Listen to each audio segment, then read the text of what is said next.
They call it the big time. Got your name in lights. Now you're gonna shine. Got them in your sights.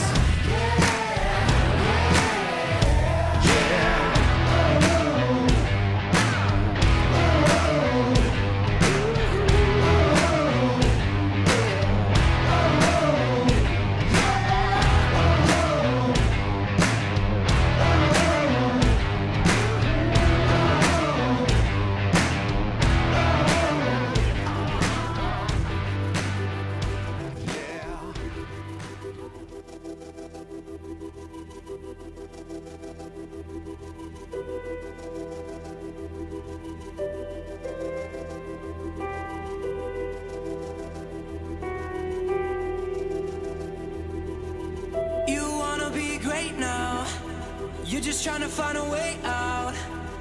I don't want to tell you how to live, but I just don't want you to miss. And I don't mean to scare you, I want you to live, and I dare you to give this life all you have.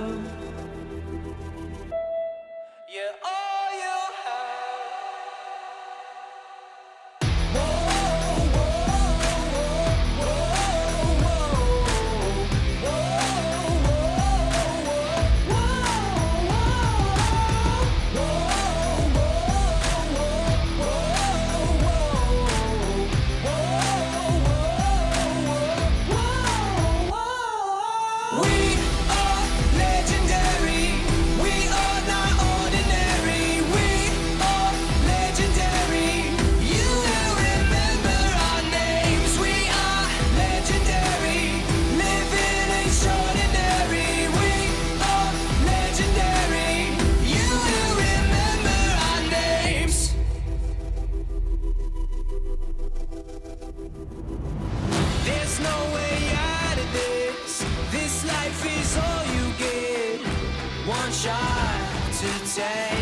don't miss, just make, don't get it twisted. We're on a mission to live life legendary.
Tonight, the Mustangs begin Game 1 of a two-game stretch which will determine the playoff future of the 2023 Grapevine. He's going to be stopped short. And it's into the end zone for the touchdown.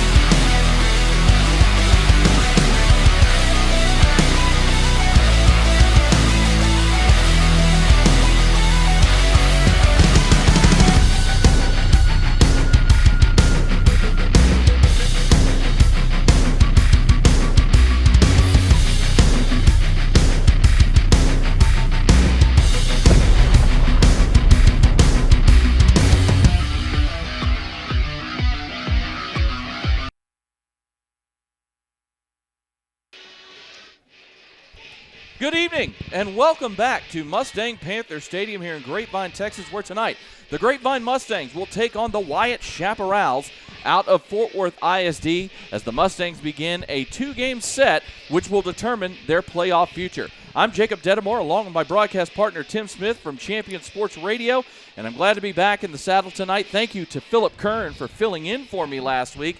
And tonight, Tim, the Mustangs get a chance to have their future in their own hands, and where they're going to be in the playoffs begins tonight. Yeah, first of all, Jacob, welcome back to the booth. Appreciate you coming back to us. I think the big thing when you get into a game like this, especially for these seniors, they've known that the last couple of years they have dominated this OD Wyatt team, and so you know you have a big game next week that's really going to that's going to determine your future. Don't look ahead. And I'll tell you, being down on the sidelines a little while ago, they are not looking ahead. They are focused on this game here tonight. They are excited. The Leadership Council, according to Harrison Hackbarth, picked out the uniform colors for tonight. You can tell that they're locked in, and they want to do big things here and really make a statement to get on that roll for the playoffs. Well, the game last week against Southwest, it was a game that, was kind of a tale of two halves. Grapevine had some trouble, especially defensively, slowing down what was a very good Southwest Raiders run game. But they bent but didn't break. They made the adjustments in the second half. Were able to pull away. Yeah, you missed one of the more interesting games that I've seen is where the other team leads in time of possession, leads in number of plays, leads in yards by a landslide, and yet Grapevine was up 14-7 going into the half. Of course, Brady Boozer on the big scoop and score was a big piece of that. Grapevine scored on their first three drives, getting set up with good field position. And then defense, they just could not stop the run game. But coming out of the half, boy, it was a totally different story for that Grapevine defense. They put the clamps down on Southwest, and Grapevine's offense got to actually be on the field. And when they did some very great things, especially in the pass game. Harrison Hackbarth was 8 for 8 last week and dropping some teardrops down the sideline. They were moving him a little bit here and there. I'll tell you, it was a big night for the offense in the second half once they got to have the ball. Well, and they're going to need to be efficient tonight offensively because this is a Wyatt Chaparral team that seems to be kind of led by their defense. They are coming into tonight with a 6-1 record and 3-1 in district play. And with that in mind, right now we're going to send you to the thoughts of Grapevine head coach Bob DeBest, as my broadcast partner Tim Smith filled in for me this week on the coach interview. And he sat down with Coach DeBest and talked about what happened last week and getting things set up for this matchup against the Wyatt Chaparrals. Tim Smith here with Champion Sports Radio, and I'm currently joined by the head coach of the Grapevine Mustangs, Coach Bob DeBest. And Coach, great win this Thursday night, a district win, your second win in a row. You talked about it last week that you hadn't had 2 wins in a row yet. What does that mean for this team? Well, I mean, it means everything. I mean, particularly the way we won the game. I think it means a lot. I've noticed this week a little bit more energy. Kids smile a little bit more, have a little bit more fun. It's amazing what wins do for staffs and for programs and players. And so, obviously, it's critical, but it's critical because we've got a lot of teams in this district that are hanging around the top. And a lot of guys that have a chance. And so we kept ourselves in a position to compete for a conference championship at 3-1, and we're playing a team that's in the same boat this week. Now, kind of a weird game Thursday night. You talked about how you won. Let's talk about that first half. You were down on the time of possession, did not lead in that. You only had 9 plays. offensively, but yet you were up 14-7. Talk about that first half and how that manifested. Yeah, I felt like we were on our heels defensively, which I think is a fair statement. Most of the first half, yet, like you said, we went in halftime leading by 7, and it was a defensive touchdown that gave us the lead. And so we did bend quite a bit on defense, but we didn't break much on defense. We had a 4th down stop down there at the 5-yard line, and then of course Brady Boozer's big return for a score. And so it was frustrating. We kept telling the offense, stay warm, thinking that we were going to get it. And you got to credit Southwest a lot because they came in and had a few new wrinkles for us and a little bit different philosophy what they had to begin with, or coming into the game rather. Had some really good athletes, and I thought they executed their scheme really well. And so, credit the defensive staff, made a few changes at halftime, kind of tweaked some things, but the credit goes to the players. I mean, they made the decision collectively to come out and just take the game, take it over in the second half. And starting with the opening kickoff, the return of the second half, they made a statement. So let's talk about that first half. As you're going through it, things are not going your way. How do you keep everyone focused? What's it say about your staff and your players to stay focused during that time and have the lead going into halftime with the big defensive stop and then the scoop and score? Well, we said early on, and I'm talking about all the way through the summer, that this was going to be a process as far as growth was concerned. And we're still growing. I mean, we're still learning. But I think you saw, had this been game 2, if you remember the Azle game in the third quarter, we were a frazzled football team, and it showed on the field. We were much more poised the other night, good communication on the sideline. There was frustration, but again, we were up the entire game. We were never behind in the game.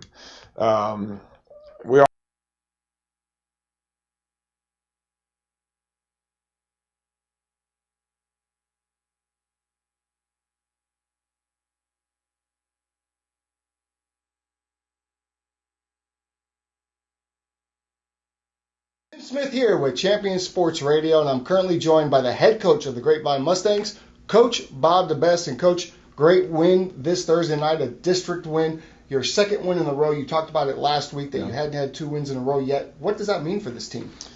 Well, I mean, it means everything. I mean, particularly the way we won the game. I think it means a lot. I've noticed this week a little bit more energy. Kids smile a little bit more, have a little bit more fun. It's amazing what wins do for staffs and for programs and players. And so obviously it's critical, but it's critical because we've got a lot of teams in this district that are hanging around the top, and a lot of guys that have a chance. And so we kept ourselves in a position to compete for a conference championship at 3-1, and we're playing a team that's in the same boat this week.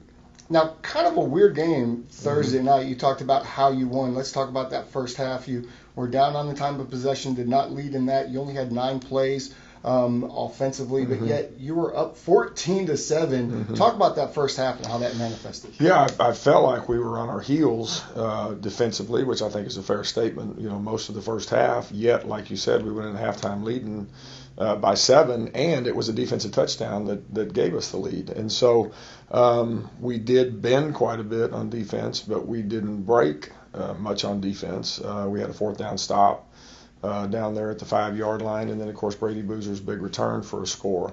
And so it was frustrating. We kept telling the offense, stay warm, thinking that we were going to get it. And you got to credit Southwest a lot because they came in and had a few new wrinkles for us and a little bit different philosophy what they had to begin with, or coming into the game rather. Had some really good athletes, and I thought they executed their scheme really well. And so, credit the defensive staff, made a few changes at halftime, kind of tweaked some things, but the credit goes to the players. I mean, they made the decision collectively to come out and just take the game, take it over in the second half. And starting with the opening kickoff, the return of the second half, they made a statement. So let's talk about that first half. As you're going through it, things are not going your way. How do you keep everyone focused? What's it say about your staff and your players to stay focused during that time and have the lead going into halftime with the big defensive stop and then the scoop and score? Well, we said early on, and I'm talking about all the way through the summer, that this was going to be a process as far as growth was concerned. and we're still growing. I mean, we're still learning. But I think you saw, had this been game 2, if you remember the Azle game in the third quarter, we were a frazzled football team. And it showed on the field. We were much more poised the other night. Good communication on the sideline. There was frustration, but again, we were up the entire game. We were never behind in the game. We all understand that football is a crazy game, and sometimes you got to wait for things to go your way, and that's kind of what happened the other night. But it was a good locker room. Yeah. It was a positive locker room, like I said, I was really pleased with the mindset of the kids and the determination they came out with, and the execution in the second half was pretty good. So what happened in that locker room? I mean, typically you go into a locker room with a game like that, you're probably down to some degree, but you're winning the game, so there's that, okay, we're up, but man, we're getting dominated defensively and we can't get our offense on the field. What was said to really flip the switch? Because the second half was a complete different story. Well, we just knew we could play better, and that was the overriding theme was not only can we play better, but we have to play better. We have to play better, and it's got to be a collective decision that we can play better. We didn't know we had gotten into no offensive rhythm at all, so we really didn't know what we could do offensively. If we could just get a few defensive stops and give our offense a chance. And so, like I said, I mean, it was a locker room that was positive. There was positive talk. There wasn't any finger pointing. We knew we could play better, and that's why you play 4 quarters. Yeah. And so, again, all the credit to the players, man. They went out and took it. Yeah, once you came out in the second half, the offense got rolling. We got to First play from scrimmage in the second half, we scored. So you got the big opening return, and then you got the play. You got the first play scoring from quite a distance. Then all of a sudden we just started feeding off each other's energy.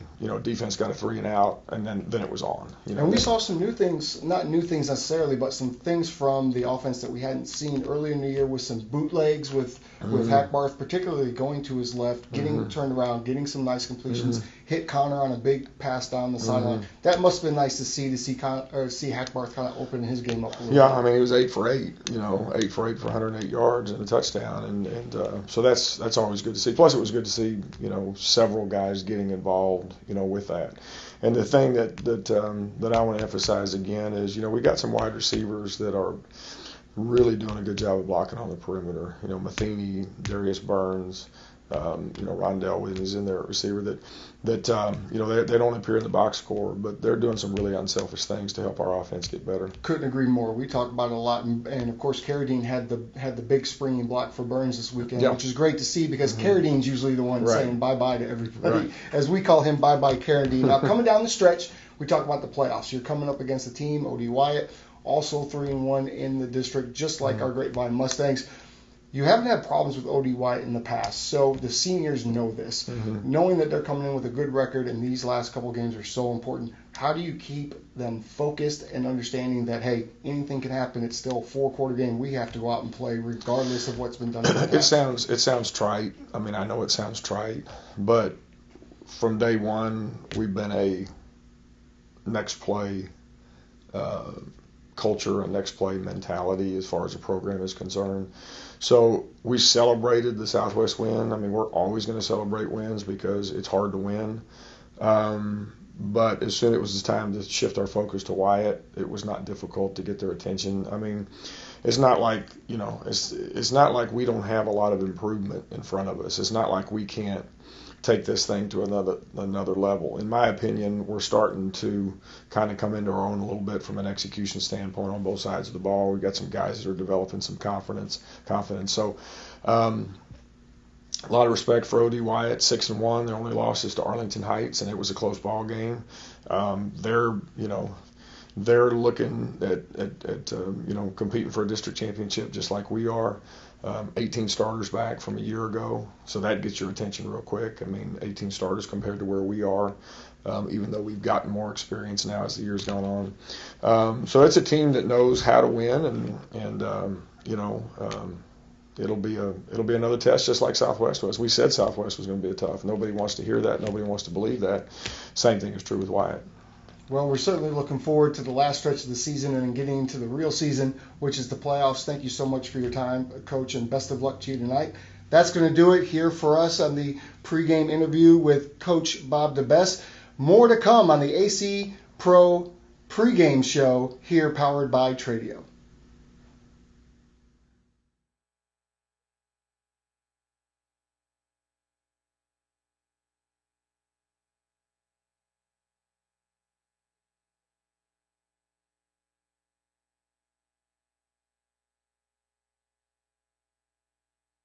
Hi, I'm Russ Teeger. And I'm Laura Teeger. We're the proud owners of AC Pros, family owned and operated business going on 26 years. And here's a little bit of what we do. Hi, I'm Jim Bradley. I'm a comfort specialist here at AC Pros. We are a full service residential and light commercial HVAC company. We do sales and service for residential HVAC. We also do windows, attic efficiencies, radiant barrier installation, solar fans to make your system last longer. Today we're out here in Keller servicing one of our customers' outside units. This is Joel, our lead tech, taking care of the maintenance today. At AC Pros, we're small enough to care, but big enough to take care of business. Go Mustangs!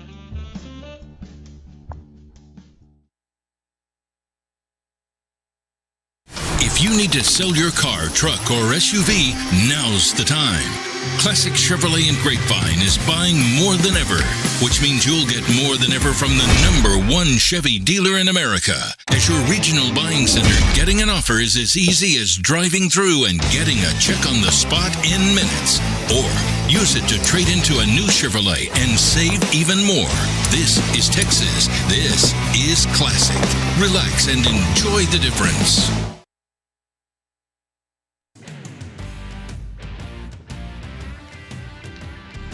Welcome back to Mustang Panther Stadium and the AC Pros pregame show here on Mustang Friday night. Jacob Dedamore and Tim Smith with Champion Sports Radio here as we're getting ready for the kickoff between the Grapevine Mustangs and the Wyatt Chaparrals. And now it is time for this week's edition of Tim's Takes, brought to you by our friends at Lee Lewis Construction. Well, thank you, Jacob, and welcome back to Mustang Friday Nights. And this week's edition of Tim's Takes, before we take on OD Wyatt here tonight. This week was a lot of fun. Not only did I get to interview Coach DeBest, as you all just saw, but the next day I came back to practice and met with junior DB Brady Boozer and senior linebacker and safety Maddox Stanley. First, I met with Brady Boozer. You may remember the name from the 80-some-yard scoop and score that he had just a week ago. Devin Thomas throws an offensive lineman into the running back who fumbles the ball, then Johnny on the spot. Brady Boozer is seen racing down the sideline with the ball in his hands for a touchdown. Brady walked up to me with a huge smile on his face, and right away I asked him what was going through his mind on the scoop and score. He said, I saw the ball on the ground, picked it up, and ran as fast as I could. I looked at the scoreboard, I saw a shadow chasing me, and knew I had to kick it into another gear. He was on varsity last year, but backed up Drew Nelson. He said he learned a lot from Drew and gave him a lot of credit for his development. He wants to go to college and play football or baseball. That's right. Brady is also a baseball player where he plays in the outfield. He thinks he's a better baseball player, but loves both sports equally depending on the season. He also looks to play a little wide receiver next year as a senior, get some dual duty in. We saw him at summer practice this year at quarterback a little bit. When I asked him about his hobby, maybe something that no one knows about him, he said, I really just play sports, but I'm a good cook, and he says his best dish is a steak. I'd like to have one of those after the season's over. Next up was senior Maddox Stanley. Now, Maddox came into the year as a safety, but in certain packages now has been moved to linebacker because of his speed and ability to diagnose plays quickly. He says the transition has been smooth, and he gives a lot of the credit to all the linebackers, but said the Towery brothers have been a great example to him and really have taught him the intricacies of playing linebacker. He really seems to love the linebacker role, as he lit up when we talked about it.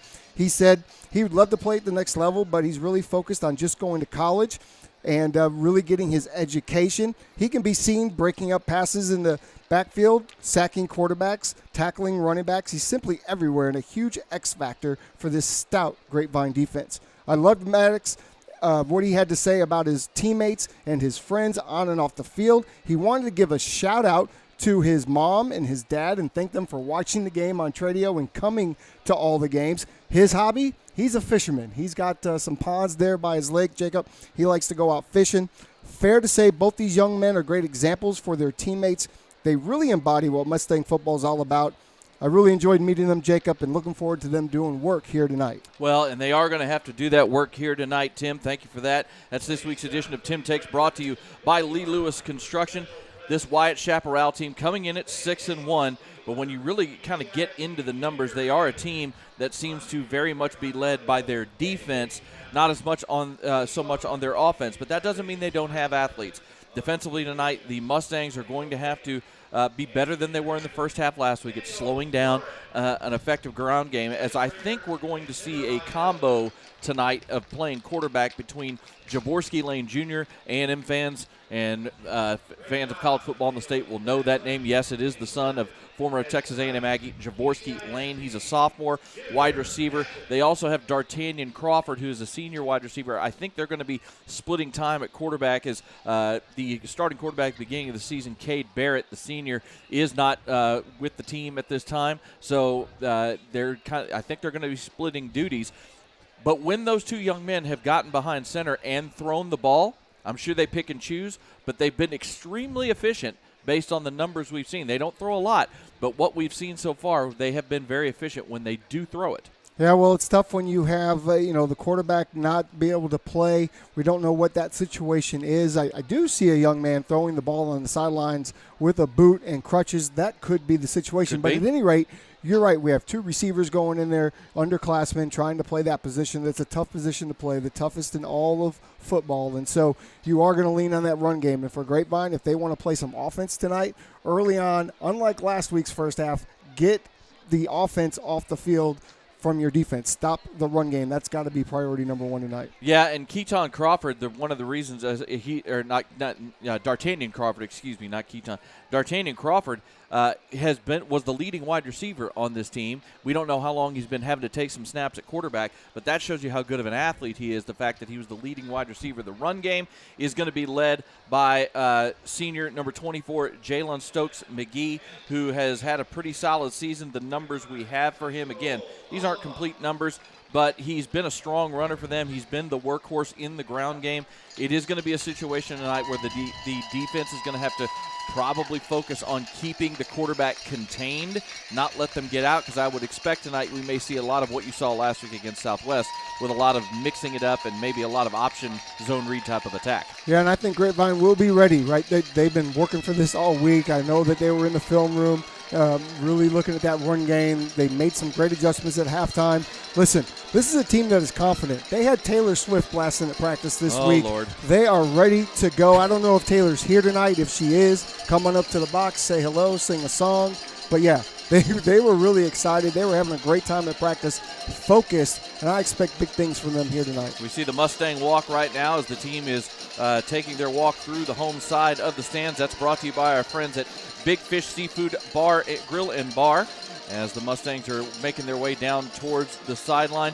Offensively, they need to be efficient like they were last week. Harrison Hackbarth was perfect throwing the ball. The run game was on point as DeMontrez Dunn had almost 130 yards rushing and only 9 carries, had 2 scores. Connor Bell had 2 scores. If that against a pretty solid defense, if they can be that efficient tonight, things should work out well. Yeah, it was a lot of fun to see them get going in that second half. Of course, they came out, they got the early field position, scored 3 plays in, done with a nice run up the middle, but then 2 3-and-outs, and that's all they had to show for as far as possession in that first half. But in the second half, they got rolling. Defense was getting stops, and now Grapevine was getting those offensive opportunities and really got into a flow. I expect them to start out fast here tonight. We're going to take a quick break. When we come back, the teams will be running onto the field, and we'll be that much closer to kickoff here on Mustang Friday Night and the Mustang Friday Night pregame show, brought to you by our friends at AC Pros.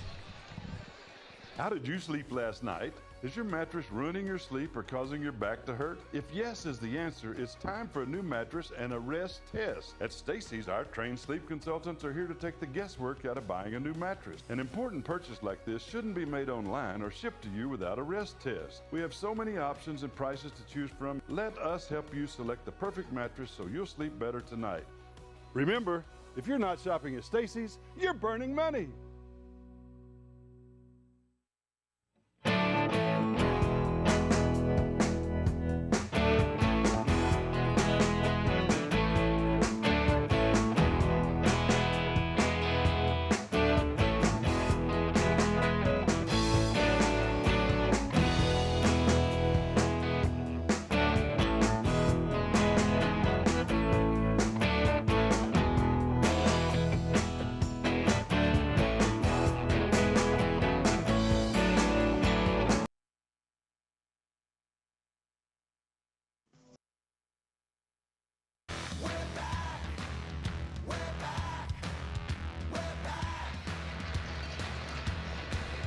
Back here at Mustang Panther Stadium as they are getting ready to run out of BAM and come onto the field here at Mustang Panther.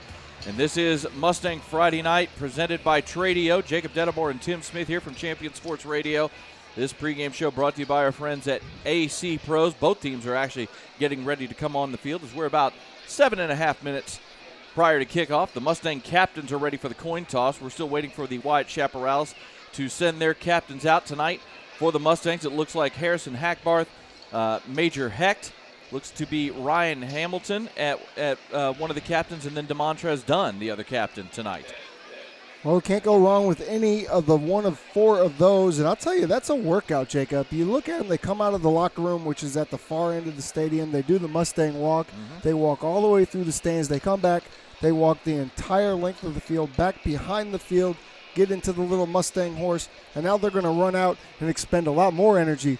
Oh, it's good to be young. That's just a nice little warm-up, It's good to be youth. Going. I mean, they've been out here for the last couple hours throwing the ball around, and, I mean, they are so ready to go. OD Wyatt, on the other hand, they're kind of chilling in the back corner. Team prayer. Now they're going to come out. Let's get the captains. Let's get the coin toss. Let's get this show on the road. It was a pretty warm day today here for the back half of October in Central Texas as the Mustangs coming onto the field now, high up in the around 93, 94 degrees today, but it is starting to cool off here. Yeah, we're in that beautiful time of the year right now, although today was a little warm. When I woke up this morning, it was 55 degrees outside, Jacob. I walked my doggies, and it was about 60, and then now it's about 90. And because it's not summer, now that the sun's going down, it is going to cool off relatively quickly. It's supposed to cool down into the 70s as the game goes on, so it should be a very nice night here for football as the Mustangs are on the field. The Wyatt Chaparrals are now coming onto the field themselves. And we're going to get things going here with the coin toss here in just a moment. Captains tonight for the Wyatt Chaparrals, number 81, Mikkel Davis, senior tight end. Number 79, Braylon Bell, senior offensive lineman. Also out there is number 6, senior middle linebacker Zachariah Mitchell. And the fourth captain, I'm trying to make out the number. His jersey is all scrunched up, and I can't quite tell. I think it's number 8, Elijah Elamine, one of the other senior linebackers, but his jersey's all scrunched up, so can't quite tell. No, the kid on the left side, yeah. Yeah, it's certainly not a 6 because there's already a 6 in the mix. Yep. So we'll go with Elijah Elamine, number 8. It's either him or number 9, Joseph Bracey, the senior defensive lineman. So we'll have the coin toss here in just a moment. Mustangs come into this game at 3-3 tonight, but 3-1 in district play in 4-5A Division II. The Wyatt Chaparrals coming in at 6-1 on the season, also 3-1 in district play. The Chaparrals were perfect in non-district play, have a 3-point win over Dallas Lincoln. They beat Joshua 17-10 and took out Fort Worth Dunbar, one of their Fort Worth ISD fellow schools, who's at the 6A level, beat them 21-8. Then they beat up on Fort Worth Southwest.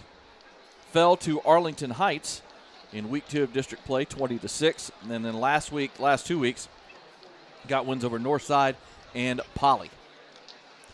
So OD Wyatt won the toss, although I didn't see a toss. So it was an imaginary toss of some sort. I didn't see it, but they won. At Grapevine, they deferred, so Grapevine will get the ball first. And we're going to get to see this offense right away. So the Grapevine offense will be on the field first. And they'll see if they can get things going against what has been a pretty solid Wyatt defense. Wyatt in their white uniforms with black numbers. Wyatt also typically has some blue in their colors, but they're going with a white and black scheme tonight. The other captain was number 5, Jacob. That was number 5. Okay, Clayshawn Womack, the junior running back. So at this time, we're going to go ahead and take you down to the public address announcer for our national anthem.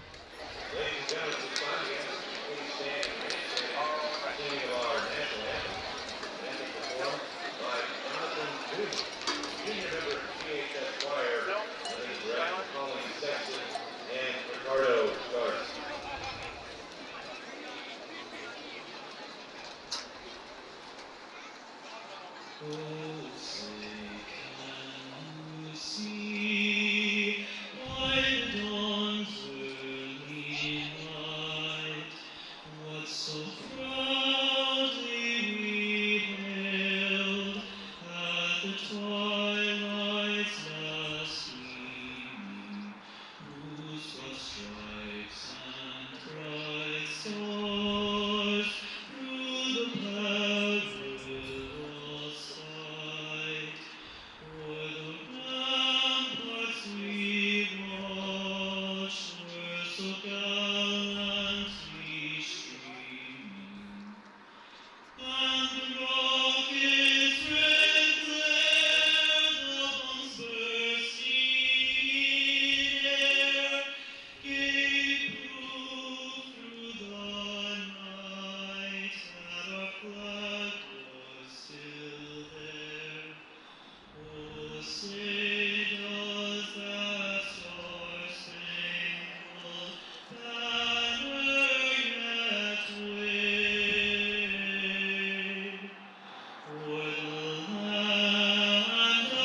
Excellent job by one of the members of the Grapevine High School Choir on the national anthem, and we are just about ready to get underway here at Mustang Panther Stadium in this very key District 4-5A Division II matchup. The standings coming into tonight, Colleyville Heritage, of course, the Panthers at 4-0 in District, 6-1 overall.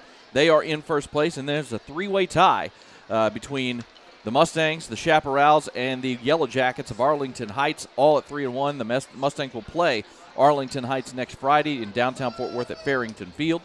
Like I said, this is the game, one of a two-game stretch here that will determine playoff standings out of this district. Well, Jacob, if that national anthem is any indication, we are in for one heck of a night. That was such a treat. That was an excellent job. Wow.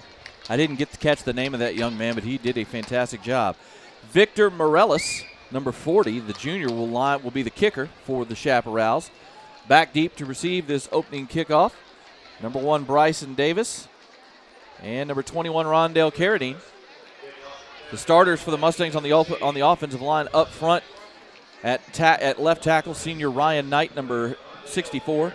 At left guard should be junior number 71, Daniel Campos. At center, sophomore Ethan Rudolph, number 51. At right guard, junior Bergen Weir, number 70. And at right tackle, sophomore number 55, Hunter Caudle. Your starting quarterback, of course, Harrison Hackbarth, the senior number 14. Your two running backs primarily, number 4, Demontrez Dunn, and number 24, Connor Bell, both seniors. We'll give you the rest in just a moment. And we are underway. A line drive kick, returnable by Carradine at the 9. Going to the far side. He's got a hole. He's got a big hole, and he is going to turn on the Jets. Just has to beat the kicker, and he does. See ya. 2 walking it into the corral. Rondell Carradine takes the opening kickoff and takes it 91 yards for a touchdown, and just like that, the Mustangs are out in front. And that's why I call him Bye-Bye Carradine, because you never know when it's going to happen. But that is the absolute wrong guy to kick a line drive to start off the ball game. That is just not the right guy to kick to. Carradine took it. You're right. I mean, that was a line drive kick, and the blocking by the Grapevine kickoff return team was fantastic. He saw a hole immediately on the far side of the field on the far hash and accelerated through it and just outran the angle of the kicker into the end zone. Yeah, the kicker had the angle, but it didn't matter because Bye-Bye Carradine has the speed and just put it into another gear. Senior Hayden Rhodes boots the extra point, number 30, and the kick is good. It's 7-0 Grapevine, 11:48 to go here in the first quarter. This is Mustang Friday Night, presented by Tradio. Compass Church is for you. Join us each week to experience great music, a message that applies to your everyday life, as well as programming for your kids and students to engage on their level. Learn more at compass.church. There's a time and a place for everything. As you'll see, projections for the next quarter are... He shoots, he scores! 2 points for team middle management. The office is not one of them. Jack, can I see you in my office? No pouting, it's your ball. Let's see what you got. But Whirly Ball is. For corporate events, team building, and private parties, Whirly Ball in Hearst and Plano is electric fun. Test your skills on the arcade games. Zip around in your Whirly Bug for a Whirly Ball competition. Or play the most affordable laser tag in the city. Learn more at whirlyball.info. Back here at Mustang Panther Stadium as Hayden Rhodes, the senior kicker, lines it up and boots this one high and deep. This one should make it into the end zone. About 4 yards deep for the touchback. What else is new? Yep. He's just got such a leg. Hayden Such Rhodes a leg. looking healthy. Oh, he's feeling great. I got to talk to him a little bit on Wednesday morning. Just he and I out here on the field, and he's feeling great. He had the biggest moment of his high school career last week with that big fake punt. Now we'll see the Mustang defense on the field, actually. The offense didn't get a chance to get on the field, so defensively for the Mustangs. Defensively for the Mustangs up front, your defensive ends, junior number 43, Bradley Stanier, and sophomore playing the hybrid linebacker defensive end, number 11, Tatum Evans. The senior defensive tackle, number 99, Devin Thomas, and junior number 95, Ty Hohenberger. Handoff on first down, and a nice wrap-up just as he crosses the line of scrimmage.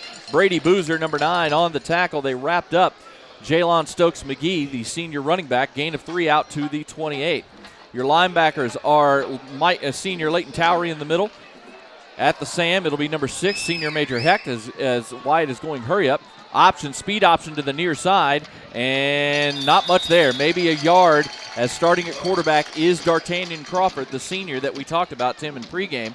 He's getting the first series here at quarterback for the Chaparrals. Gets about a yard, so sets up 3rd and 6 at the 29-yard line. Your other linebackers is going to be sophomores Cooper Towery and Luke Gormley splitting time at the will. Your starting outside corner senior Darion Burns, number 3, and number 8 Ryan Hamilton, the senior, at the other corner. Mustangs show blitz on 3rd and 6. Major up at the top, and he's coming. Nope, he bails out. It's out of the pistol. It's a little option zone read. Keep by Crawford, and he gets a couple of yards, and that's it as the Mustangs wrap him up on the tackle. That time it was a combo tackle by number 11 Tatum Evans, and I believe that was Leighton Towery maybe in there on the stop as well. Yeah, and smart by Major. Major shows that blitz, right? He pulls out the last second. Why? Because they want to throw that screen. Well, Major gets in the way of the screen, so now the quarterback has to run. Nowhere to go as the linebackers really clean up shop. So good team defense there by Grapevine. Of course, we mentioned your starting safeties. One of them, junior number 9, Brady Boozer. The other one is the senior, number 1, Bryson Davis. And the Mustangs get a 3 and out here on the first possession. Snap is back. The punt is away. It is Bryson Davis back to receive it. Deep punt. He lets it go. Nice roll for Wyatt. It's going to die at about the 20-yard line, so a nice 49-yard punt that time for the Chaparrals, as I believe that was number 22, Jaworski Lane Jr., executing the punt. Yeah, and this is the first game in the last few weeks that there's no wind to speak of, so the flags are straight down, so you can really get a hold of these balls, these kickers with these strong legs, and that was a great punt. But now we get to see the Grapevine offense, and we didn't get to see a lot of them in the first half last week, so let's see what we have in store tonight. Well, we're going to finish the starters for the Mustang offense here in just a second. We got to everybody but the receiving core, so we'll get to them here in just a moment. 1st and 10 for the Mustangs at their own 21. Bunch formation on the near side. Snap back, and it's going to be a screen, and it's dropped. Rondell Carradine just let that one go. May have taken his eyes off that one.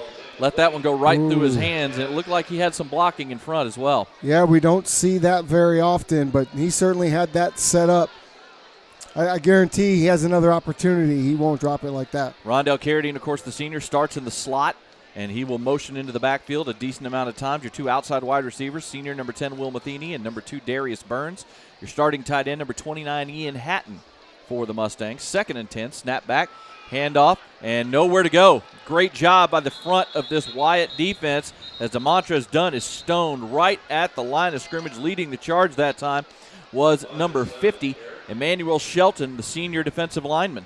Yeah, and you were saying all night, since we've gotten to the stadium, that this defense was stout, and this defense was the motor of their team. And right now we're seeing that, at least on that play, really stuffing the run that Grapevine is so good at. A loss of 2 yards for Dunn on 2nd down. Sets up a 3rd and long, 3rd and 12. They go with a 4-wide set to the Mustangs. Snap back to Hackbarth. He's looking downfield, steps up into the pocket, and he's got a lot of room to run on the near side. He's out past the 35, the 40, the 45, and he's got a big first down all the way out to the 48-yard line. A gain of 19 yards by Harrison Hackbarth as the Red Sea on the near side of the field just opened up with nobody home. Well, you love that. He moves Dunn over to his right side to get the flood action to the right. He looks it off. Everyone is going that way, and he just sees the big hole on the left and takes off, and then has the presence of mind to step out of bounds before he takes a big hit at the end of that. 29 yards, not 19. Sorry about that. 29 yards on 3rd and 12. 1st and 10 for the Mustangs at the 48. Full house backfield, the diamond pistol look. They're going to go speed option, pitch to Carradine. He's got the block. He turns it up inside the 40, and he ankle tackle, saving probably a touchdown. I tell you what, give credit to Ashton Larkin, number 2, for possibly saving a touchdown on Carradine. Yeah, every time Carradine gets the ball, it's bye-bye, of course, and that time he does get a touchdown-saving ankle tackle. What a nice play design and a perfectly timed pitch by Hackbarth there, because there was people all around him. 18 yards on that run by Carradine sets up the Mustangs in Chaparral territory. 1st and 10 at the 34. 3-wide set this time.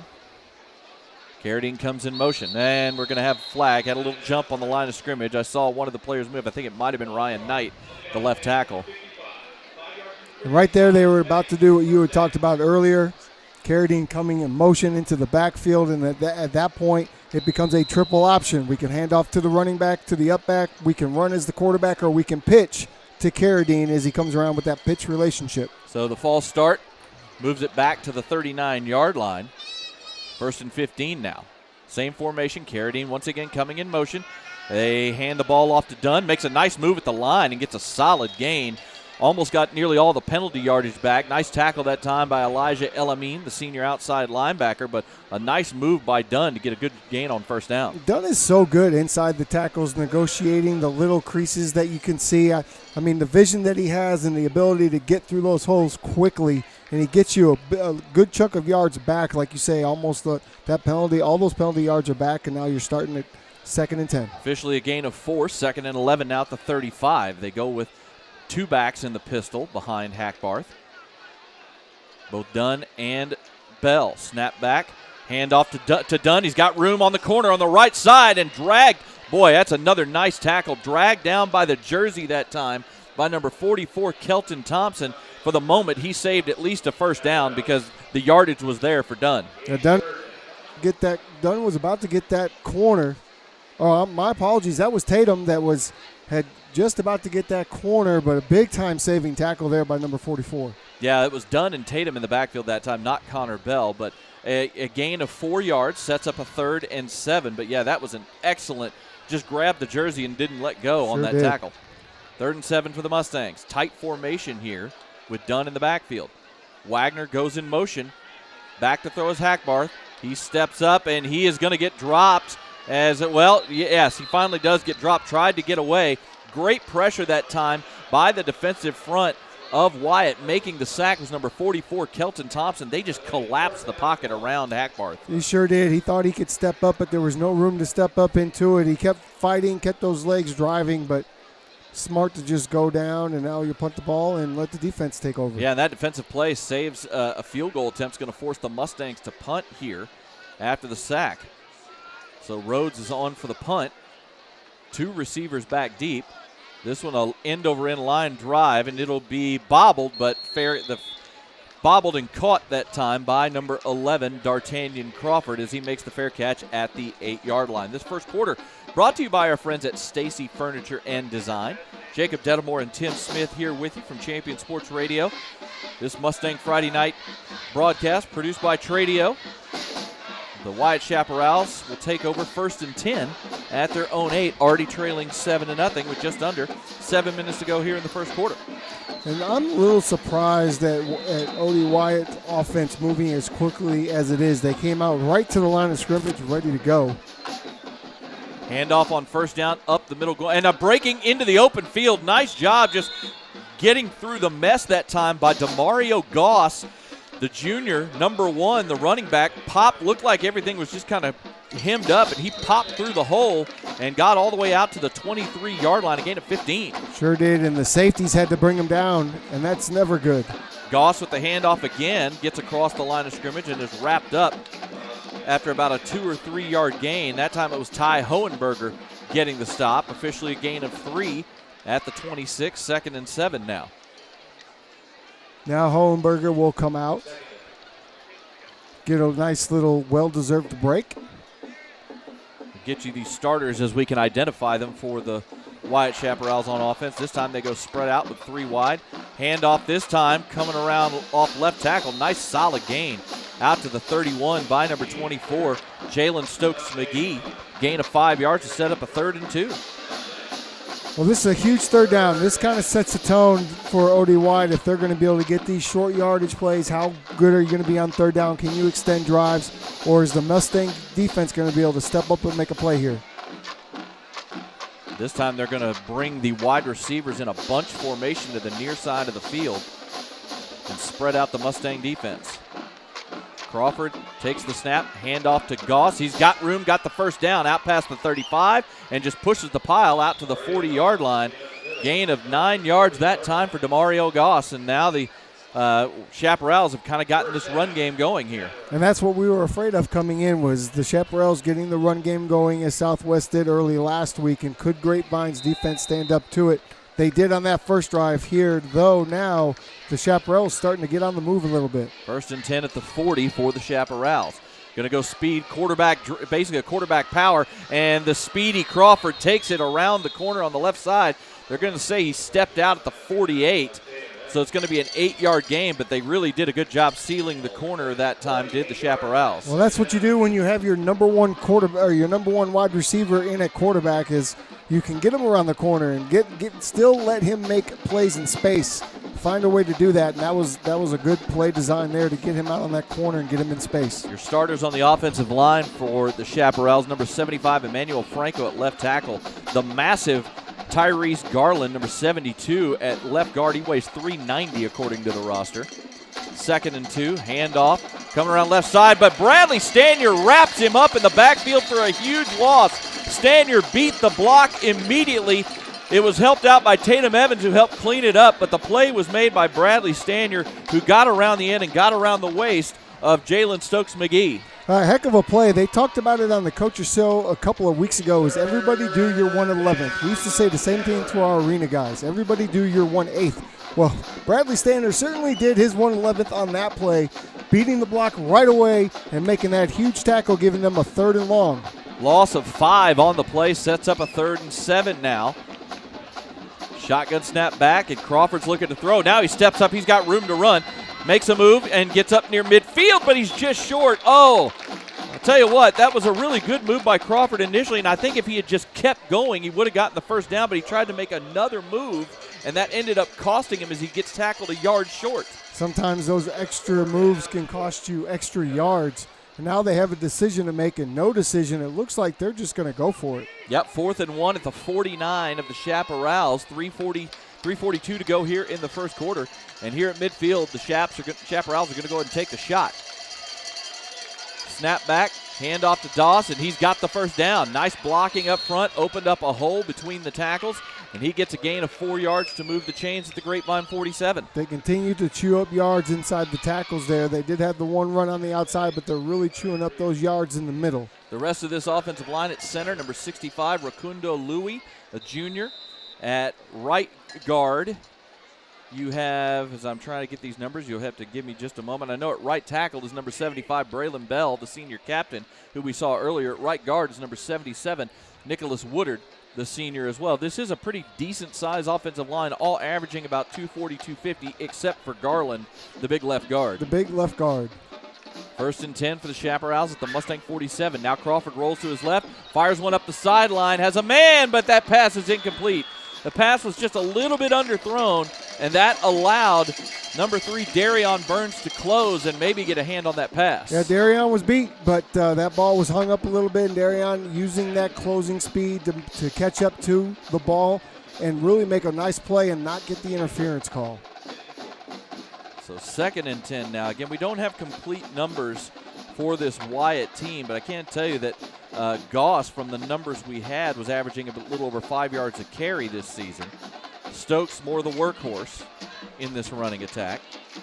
2nd and 10 at the 47. Zone read is going to be a keep by Crawford. Gets a little bit up the middle, a little bit of room, but now a late flag comes out.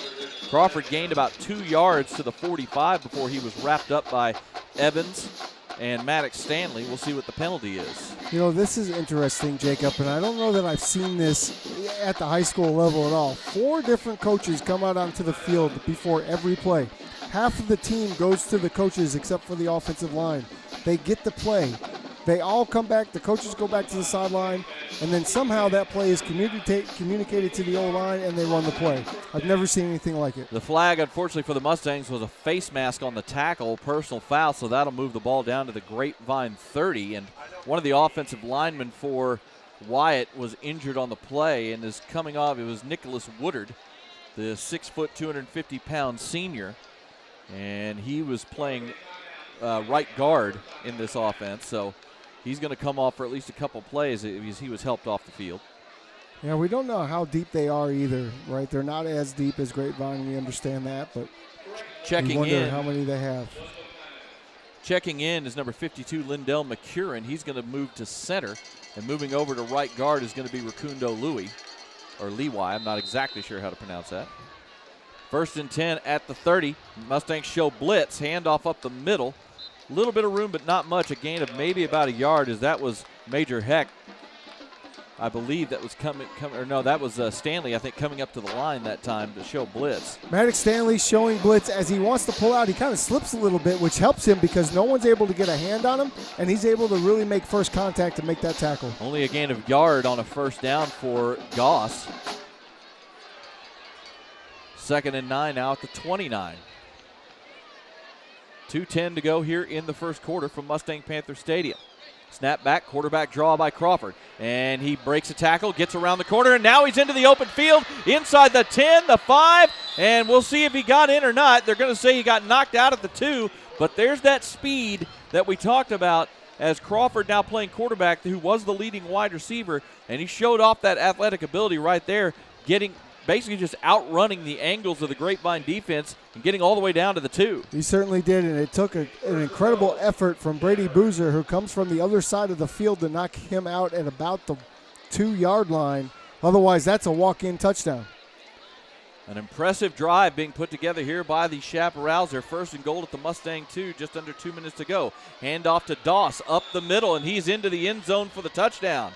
As the Chaparrals have answered with a 92-yard touchdown drive, all of it on the ground, a mixture between the running backs and the quarterback Crawford, and they've moved their way down the field and get into the end zone, waiting on the extra point to tie things up.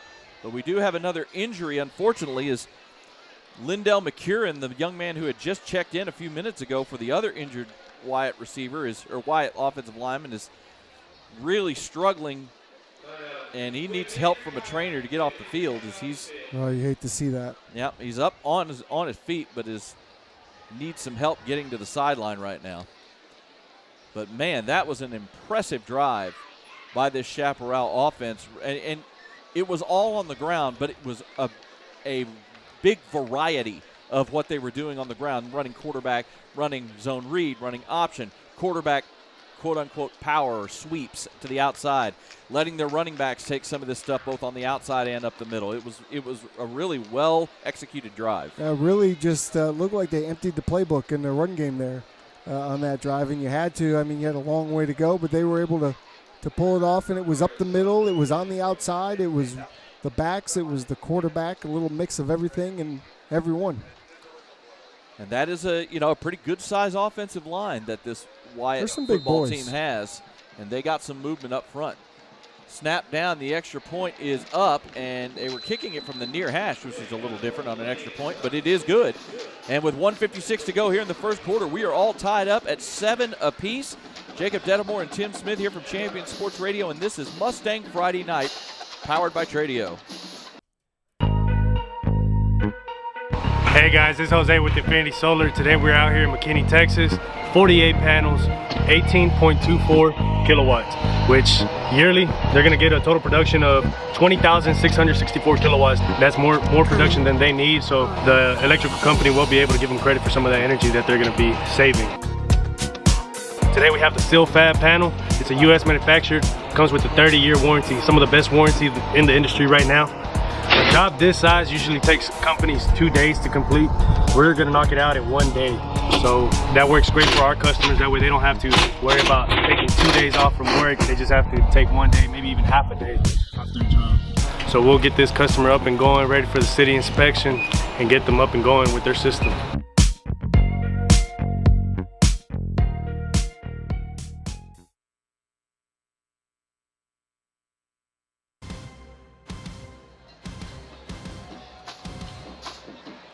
Back here at Mustang Panther Stadium, Jacob Dedamore and Tim Smith here with you as the Wyatt Chaparrals go 92 yards for the touchdown drive to tie things up. A high, short kick fielded at the 18 by Bryson Davis. Picking his way through, gets up to about the 30 before he's brought down. So good field position for the Mustangs here on this next drive, but kind of same thing that happened last week against Southwest. The Chaparrals got their ground game going. The Mustang offense, who on that last possession got stopped and was forced to punt, going to need to get some things going. Yeah, you could tell OD Wyatt's a well-coached team. They came out with that good offensive drive, and now they decide hey, we're not going to kick to Carradine. We learned our lesson after the first kick. He is as good as what we've seen on film. We're going to go ahead and kick it to somebody else. So they're good at adjustments on the fly. They come out here on first down in a power I out of the pistol. Power pistol. Snap is back. Speed option. Pitch is taken by Carradine, trying to get the corner and doesn't get there. You don't see many people able to run with Carradine, but Wyatt has athletes, and it was Elijah Elamine, the senior linebacker, who was able to keep Carradine from getting to the corner and ends up losing a yard on the play. I like the moxie after the tackle. He jumps up and gives a little two-handed Spider-Man symbol as though he's got the webbing to make that catch on the running back. That I kind of like the animation. I like the excitement after the play. 2nd and 11 now for the Mustangs at their own 30. Hackbarth looking to throw, fires one out to the near side. It's incomplete. It wouldn't have been any yardage at all as he was trying to hit Carradine again on a pass, just a little, almost a literal quick out right off the side, off the snap. Even if he catches it, the tackle would have been right there and it would have been no gain. Yeah, not where to go, not anywhere to go. You're right after he would have made that catch, but we got to start catching the ball a little bit, and that ball was a little high to the outside, but still we need to get some confidence for the entire team, so we need to make some of these throws, and we need to get some yardage in the run game. Carradine got a little dinged up as he was brought down on that play. He comes off with his 3rd and 11. Snap back to Hackbarth out of the shotgun. He fires one to the near side. That pass is high and incomplete off the hands of his intended wide receiver, number 2, Darius Burns. Had a kind of a stop route there, would have been right in front of the sticks. It looked like he had the defender bodied off. The pass just sailed. Yeah, I think from looking up here that Harrison saw that a little bit late. I think he got the ball out just a little late on the timing there, which forced him to maybe give it a little extra zip, which forced the ball to be just a tad high. So the Mustangs go 3 and out this time and are forced to punt again. Hayden Rhodes back, standing at his 16. And that punt was nearly blocked as a defender got in, and it goes sideways, but he gets a great roll up the sideline in front of the Grapevine bench, and it's going to go out of bounds at the 24-yard line. So ends up being a 46-yard punt, but they nearly had a breakdown in protection right there. Yeah, that was almost blocked. Usually we're going to see Rhodes kind of roll out to the right side and kick that ball as we saw a week ago. He was standing straight in the middle like that too last week also. So something that we've seen different the last 2 weeks, but really sets up that rugby-style kick later in the game as well. 46 yards on the punt from Hayden Rhodes. So the Chaparrals take over their own 24, 1st and 10. All tied up at 7 here in the first quarter. 50 seconds to go. Still Crawford, D'Artagnan Crawford. He will hand it off up the middle. And a nice little gain on first down as they just kind of power their way through. That was, again, Demario Goss, who has probably been the most effective of the 2 running backs so far. The junior, number 1, as he is really doing a nice job picking his way through when he has a little bit of blocking. Gain of 3 out to the 27. And you can see that Grapevine has made a little bit of an adjustment in their run game defense at least. They squeezed 3 linebackers through the 3 linemen there on an all-out blitz, just to keep that middle run contained. Handoff on 2nd down, right over left guard. Gain of about 3, maybe 4. They're going to mark him down at the 31. That is number 24, Jalen Stokes-McGee. He is definitely more of the north-south, lower your shoulder and go type of runner. You don't see him dancing his feet around much. He takes the handoff and just hits the hole. No, and if they're going to average this 3 to 4 yards a carry, it's going to be a long night for this Grapevine defense. That's going to do it for the first quarter as the Mustangs and the Chaparrals are all tied at 7. We'll be back for quarter number 2 here on Mustang Friday Night, presented by Tradio.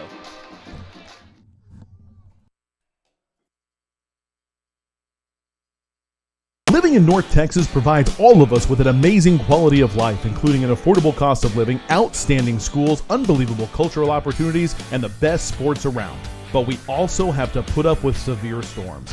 Hi folks, Champion Sports Radio President and Founder Thomas Lee here to tell you when a hail or windstorm comes through your neighborhood, do what we did and call Greenleaf Roofing. Greenleaf Roofing is a fully insured, locally owned and operated company built on the values of amazing craftsmanship, affordable options, and innovative solutions. And they are proud that those values still stand as a foundation for their business today. And did I mention Greenleaf Roofing has 24-hour emergency service available? It's nice to know Greenleaf Roofing will be there in a hurry if you need them. After the first experience, I became a customer for life and have used them on 3 different homes. But don't just take my word for it. Learn about the Greenleaf Roofing difference yourself by calling them at 972-379-9109 or go online to greenleaf-roofing.com to find out how you can get your free quote. Greenleaf Roofing, the #1 choice for all your roofing needs.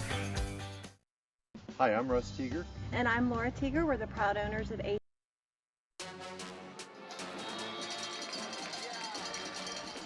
Back here at Mustang Panther Stadium, a handoff on 3rd down only gets a yard for the Chaparrals, and the Mustangs get the stop and will seemingly force a punt here from the Chaps as they were set up with a 3rd and 3 but weren't able to get the yardage, and the Mustangs come up with a big stop on defense. Well, and that's what you want to see, right? You go to the sidelines, you make a little bit of an adjustment, come out the next series, you force the 3 and out from OD Wyatt, all the while the offense is getting ready for their adjustments to come back out onto the field. So that's what you wanted to see from the defense, was come out and get this early stop.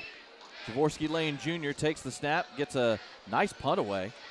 Bryson Davis goes back, makes the fair catch at the 29-yard line of Grapevine. Another solid punt from Jaworski Lane Jr. 39 yards on that effort, and the Mustangs will take over. But as you said, nice adjustment. The Mustang defense that time getting the 3 and out.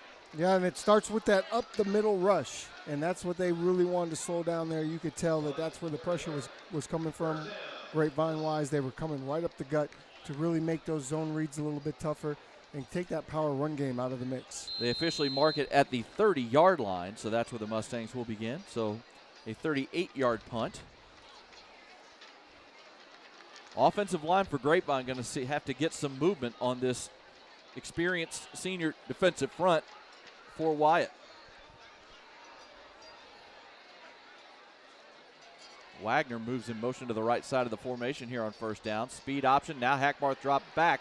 He's stepping to throw. Has a man open, and it's caught. No, it's dropped.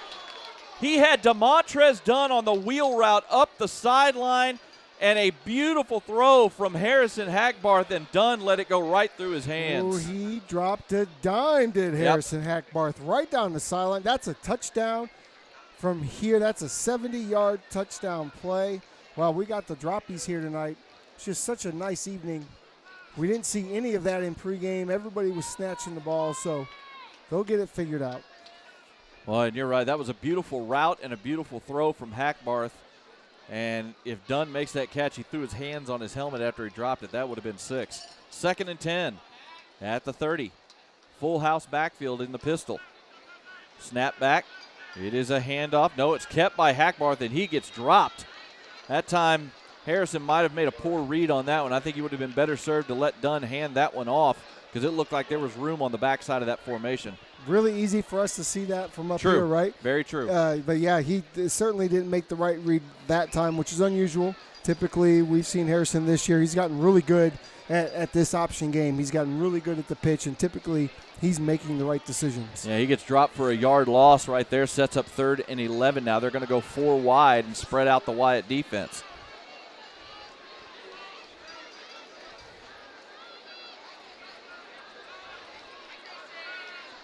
Hackbarth fires one to the far side. Pass is caught, but a nice open field tackle.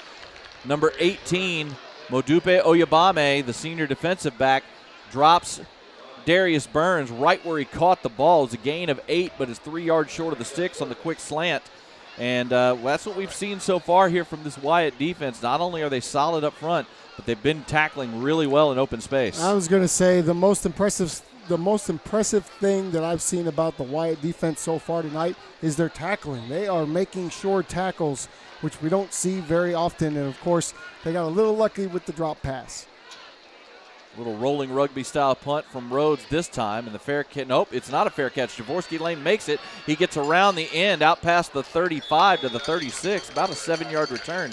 Nice job by Jaworski Lane Jr. I thought he was going to fair catch that, but he tried to make something happen, had a nice little return. Yeah, he sure did, and we saw him taking snaps at quarterback here before the game started, so we may see him back there. Certainly a talented kid and a nice little return to set up his offense with decent field position.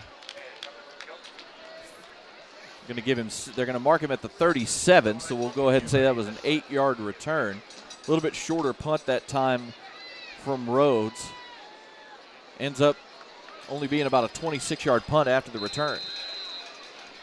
1st and 10 for the Chaparrals at their own 37.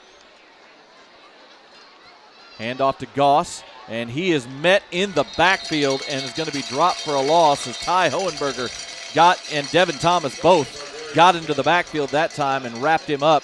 I think they're going to give him forward progress to the line of scrimmage, so it'll officially be no gain, maybe loss of a half a yard. But nice job by the 2 defensive tackles for the Mustangs. Yeah, you love seeing Devin Thomas get fired up. He really fuels the engine for the defensive line. He's the one out there that makes a lot of plays. He throws linemen around all the time. We saw it a week ago, and you love seeing that aggressiveness. And then he's got his friend Hohenberger to come in with him and drive that running back. Grapevine, you can see now on defense, they're trying to set a tone themselves. 2nd and 10 at the 37. It's going to be a straight handoff this time. Nice solid job there by check that. That was not Goss. That was Ashton Larkin, number 2, who took the handoff that time. Nice little cutback. Got him a decent gain out to the 42-yard line, a gain of 5 yards. Set up a 3rd and manageable here. You sure did squirt right through there pretty quickly, didn't he? And Tatum Evans luckily gets a hand on him and brings him down. Otherwise, he might have been running right up the middle of the gut for a while.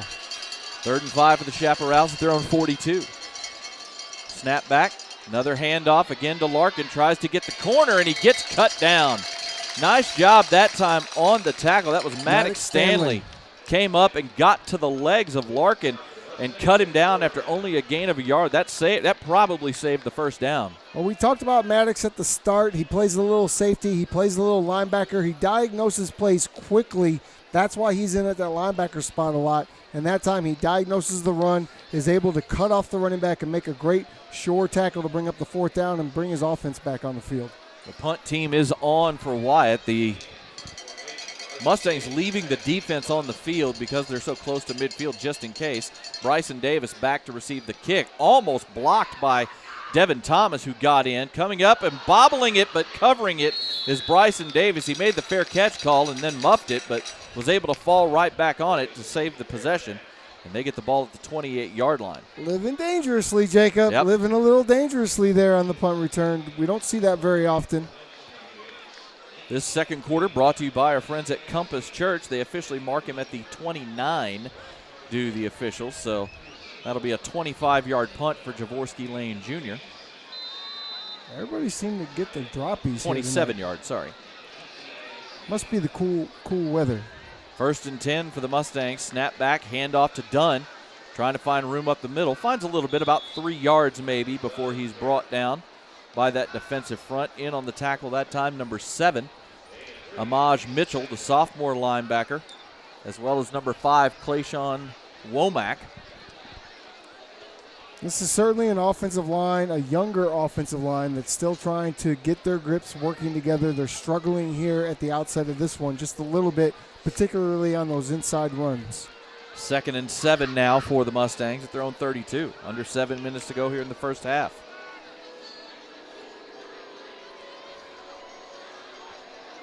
Carradine coming in motion out of the slot. Play action. Hackbar throws it, and that pass is caught. A great catch by Wagner that time, as he had to go down low to get it and use that big body of his to body off the defender Ashton Larkin and come up with a catch out at the 42-yard line for a 1st down. Well, I mean, for our first catch of the night, let's have it be a spectacular catch by the D1 soon-to-be committed college football player there, Brady Wagner. As he comes out on the outcut, really the ball is late. He has to fight a defender, and he does that. Heck of a catch. Hackbar coming in motion again on 1st down into the backfield to set up a full house out of the pistol. Snap back. Hand off to Dunn. Finds some room over left guard out to about the 45, gain of about 3. You like to see that. Nice little push by the offensive line Yep. that time. A nice little squirt through for 3 yards. That's a great way to start off the drive. That's what Grapevine wants to do, is stay ahead of the chains. DeMontrez Dunn, of course, having a spectacular season. 7 touchdowns on the ground, 642 yards coming into the game, averaging 7.6 yards a carry. He has been great for this offense this year. 2nd and 7 at the 45. Snap back to Hackbarth. He's looking to throw. Gets rid of it up the far sideline, and their flags are going to come in as there was a hold at the very least on Carradine on the far sideline as Carradine was trying to get loose, and that's where Hackbarth was going. Good pressure that time by the defensive front as Hackbarth couldn't fully step into that throw. But he noticed it. I think he saw that they were grabbing on to Carradine a little bit. I mean, if you're going to grab him like that, at least take him to dinner first, right? He throws it out there in that direction. Easy call to make for the officials. Well, and I'll say this. If I'm Harrison Hackbarth, it is pass interference, so it'll be a 15-yard penalty and a first down. If I'm Hackbarth and I see Carradine going upfield in single coverage, I'm trying to get him the ball. Every time. Yep, every single time. And that time, Carradine, as the pass was being thrown, tried to make a little quick move to the inside and just got grabbed. Well, sometimes that's your best move, yeah. Especially in high school and college where it's only a 15-yard penalty, not a spot foul. Yep. You know what? This is the fastest guy in the field. Just grab him. Just grab him. Take the 15 yards and move on. Penalty moves the ball to the 40 of the Chaparrals. 1st and 10 for the Mustangs. They're going to come out in the power pistol formation. Say that fast 3 times. Snap back, speed option, quick pitch to Carradine. Gets the block. He's got room inside the 30, inside the 25, and had to get angled out of bounds. Great blocking downfield by number 2, Darius Burns that time as he held the block. Now, Carradine unfortunately couldn't cut inside of him, but a great run. Connor Bell got a nice little block to help spring him, but great job by Darius Burns down the field. And he gets knocked out at the 24-yard line, a gain of 21. Only reason that wasn't a touchdown is because it came to the short side of the field. Had that been run to the wide side, that had touchdown written all over it. Good job by Connor. Good job by Burns downfield. You got to love that, and that's what Grapevine's been so good at. And because of those back-to-back plays, the Wyatt coaching staff called a timeout on defense. They want to reset some things. I think another reason Carradine maybe didn't cut inside is it did look like the safety was coming over. Nowhere to go. To maybe cut off that angle, but still a great run that time by Carradine. And I tell you, the other thing I've noticed on this speed option, this defensive line for Wyatt right now is doing a really good job of forcing quick pitches by Hackbarth on that play. The decisions have to be made quickly for sure. They've done a good job too of really taking away the pitch man, but that time they got caught inside and no one was there to take on Carradine. That defensive front for the Chaparrals consists of number 5, Clayshawn Womack, number 9, Joseph Bracey, number 43, Tyjair Landrum, number 44, Kelton Thompson. Another quick pitch, this time to Dunn. He's inside the 15 and down near the 10-yard line. This time they give it to Dunn on the option play, and it's going to be another first down. They're going to mark him out. Looks like they're going to mark him out at the 10 or 11-yard line. And I think Brady Wagner gets a good block on this play, as does Burns again downfield. Burns is locked onto his guy, just taking him, driving him to the end zone. I absolutely love the way Burns and Matheny go about their business in the run blocking game. Gain of 14 yards down, or 14 yards down to the 10-yard line. 1st and goal for the Mustangs. Split backfield out of the shotgun. Handoff to Connor Bell.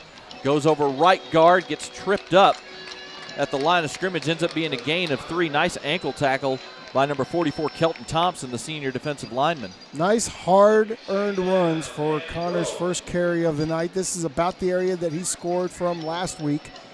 Of course, last week he had a big game, a couple catches. He had the touchdown.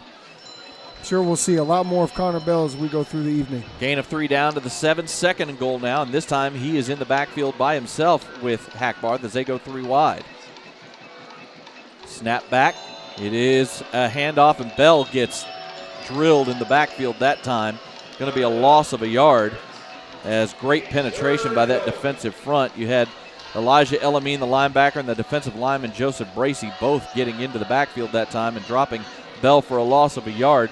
Again, that's another one you almost kind of wish Hackbarth might have pulled that one out. I think he might have had some room on the outside. I thought he had it first. I think he just sort of misread that, or maybe it wasn't a read in general because they squeezed down hard on that, and when he took off around that corner on his fake, it looked like he had the ball.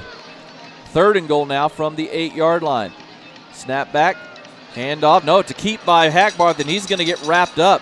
He faked the handoff to Dunn and followed him off left tackle, but just another really good job by that Wyatt defense. Multiple players in on the tackle that time, including number 12, Xavier Walker, and they wrap him up after only a gain of a yard. They did a decent job, but coach is talking to him now, and I'm telling you what he's telling him. Dunn has the block. You got to read that block and get to the outside hip of that block that you had room. He cuts back inside. That's where the trouble is, and that's what coach was telling him right there. Stay to the outside, get around the edge of that blocker. Field goal team is on. Rhodes, snap is down, kick is up, and the 24-yard field goal is good. So 3:08 to 3:06 to go here in the first half. The Mustangs have taken the lead back. They lead Wyatt by a score of 10-7. Jacob Dettamore and Tim Smith with Champion Sports Radio, and this is Mustang Friday Night, presented by Tradio.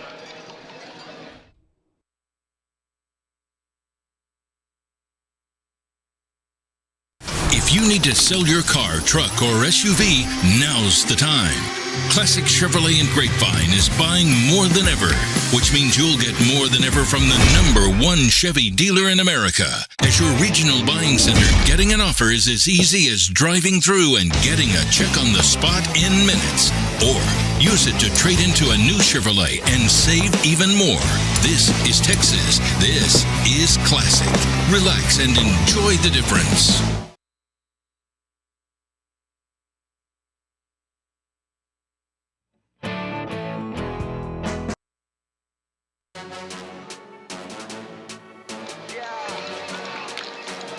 The kickoff is away from Hayden Rhodes, and it goes about 4 yards deep in the end zone for the touchback. So the Chaparrals will take over at their own 25-yard line as the Mustangs have retaken the lead on the 24-yard field goal from Hayden Rhodes.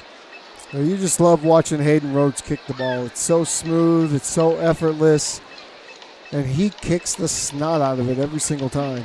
Hayden now 7 of 10 on field goals this season after that 24-yarder. Mustang defense back on the field. Last couple of possessions have been better for this Grapevine unit as they've got forced punts. Looking to do so again. Grapevine still has all 3 of their timeouts. So if they're able to get stops here, might be able to put on some points before the end of the half. 1st and 10 for Wyatt. Handoff. And nowhere to go. Devin Thomas gets into the backfield and shuts that play down immediately. Wrapping up, number 24, Jalen Stokes-McGee behind the line of scrimmage for the loss of at least a yard. It looks like they're going to be able to give him a loss of 2 at the 23. Devin Thomas just isn't having it anymore tonight. He's tired of seeing the run game excel, and he is single-handedly trying to put us into it. Folks, it was not an interception by Maddox Stanley. That was the wrong graphic. 2nd and 12 back at the 23. Shotgun snap back. Another handoff to Goss this time, and still nowhere to go. Gets back to the line of scrimmage and then just gets thrown backwards by a group of Mustang defenders. Wow, we had a whole bunch of blue jerseys in on that particular tackle. Oh, yeah, that was a group effort that time, and the Mustangs used their first timeout of the second half after that stop for no gain, as it's going to be 3rd and 12 for the Chaparrals at their own 23. Want to see if their offense can get back on the field, get some more points. Yeah, that tells us they definitely wanted to get the ball back, and they definitely have a plan to try to get more points before this half is over, which would be great for them. I mean, White gets the ball coming out of halftime, being that they won the toss and they deferred. So if you can put some points up, be it a field goal or a touchdown before the end of the half, give you that momentum and really make Wyatt's offense put the pressure on them coming out of half. Good news for the Chaparrals is that it does look like their starting offensive line is back on. You know, they had a couple of players get dinged earlier in this half, but it does look like all the starters, at least on this possession, are back out there. Looks like, yep, same numbers. They've been doing a good job tonight. Hats off to that offensive line. So 3rd and 12 now for the Chaparrals as they're going to go 3 wide here. Number 81, Mikel Davis at tight end. And actually on this play as the flags came in, this time we had Jaworski Lane Jr. in at quarterback on this play. I don't know if he's been in the whole possession, but he was on this play, and he's back there with DeMario Goss. You wonder if he's not the thrower. He might be, because that time you had D'Artagnan Crawford lined up in the slot. Yep. But that 5-yard penalty is going to back it up to the 18-yard line to set up 3rd and 17. If it's me, Jacob, looking at what I'm looking at, knowing I haven't thrown a pass here tonight, I'm just going to run the ball here, maybe a draw, at best a screen, try to run a little bit more time off, force Grapevine to use another timeout before I give him the ball back. Jaworski Lane Jr. at quarterback, and it is Crawford in the slot. Snap back. Lane gets hit as he throws, and that pass is overthrown. He had to get rid of it quick as Tatum Evans hit him in the back right as he was releasing that throw. The pass was intended for number 4, Jeremiah Boone, but the coverage was right there by Darion Burns, who was running step for step with him up the sideline. And now you have saved Grapevine's timeout for them. Very appreciative of that. I do not agree with that. I don't think you should try to do that. That's not a good idea. You talked about, you wonder if Jaworski Lane, now remember Jaworski Lane Jr. only a sophomore, and D'Artagnan Crawford is the senior, but I think you could tell even from that throw that Lane may have the better arm of the two. Oh, he can certainly throw the football. Lane gets this punt away. It's a low line drive. It hits and takes a nice roll for Wyatt, and it's going to die at about the 32-yard line. Gets about 15 yards on the roll that time. So a really solid punt from Lane. Going to end up being 50 yards on the punt. That's huge for them, because if you don't get that sort of punt right, you put yourself in a really bad predicament. With no 2-minute warning, there's 2:01 left, 2 timeouts for Grapevine, plenty of time for them to do what they do offensively. Most definitely. 2:01 left. Mustangs starting at their own 32, up 10-7 here in the first half.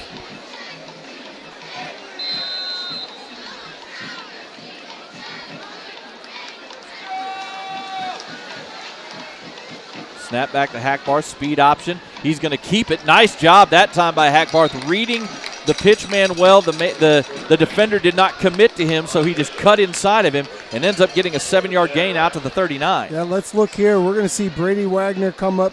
Now, he doesn't get the first guy, but he certainly gets the second guy, and certainly good read. Why doesn't Brady get the first guy? Because that guy takes pitch guy.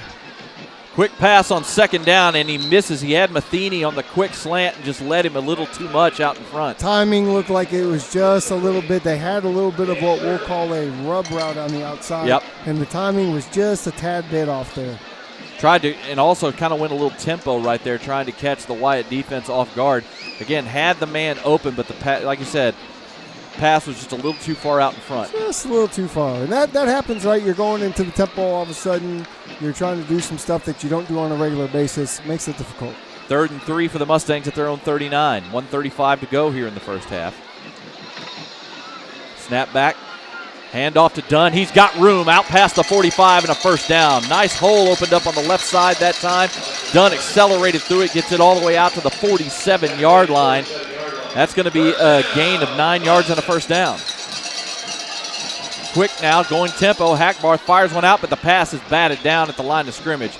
Great job that time by number 5, Clayshawn Womack, the captain, who got into the backfield and got those hands up and batted that pass down. Oh, that's a big man to be coming in after you. He got those big paws up and knocked the ball down.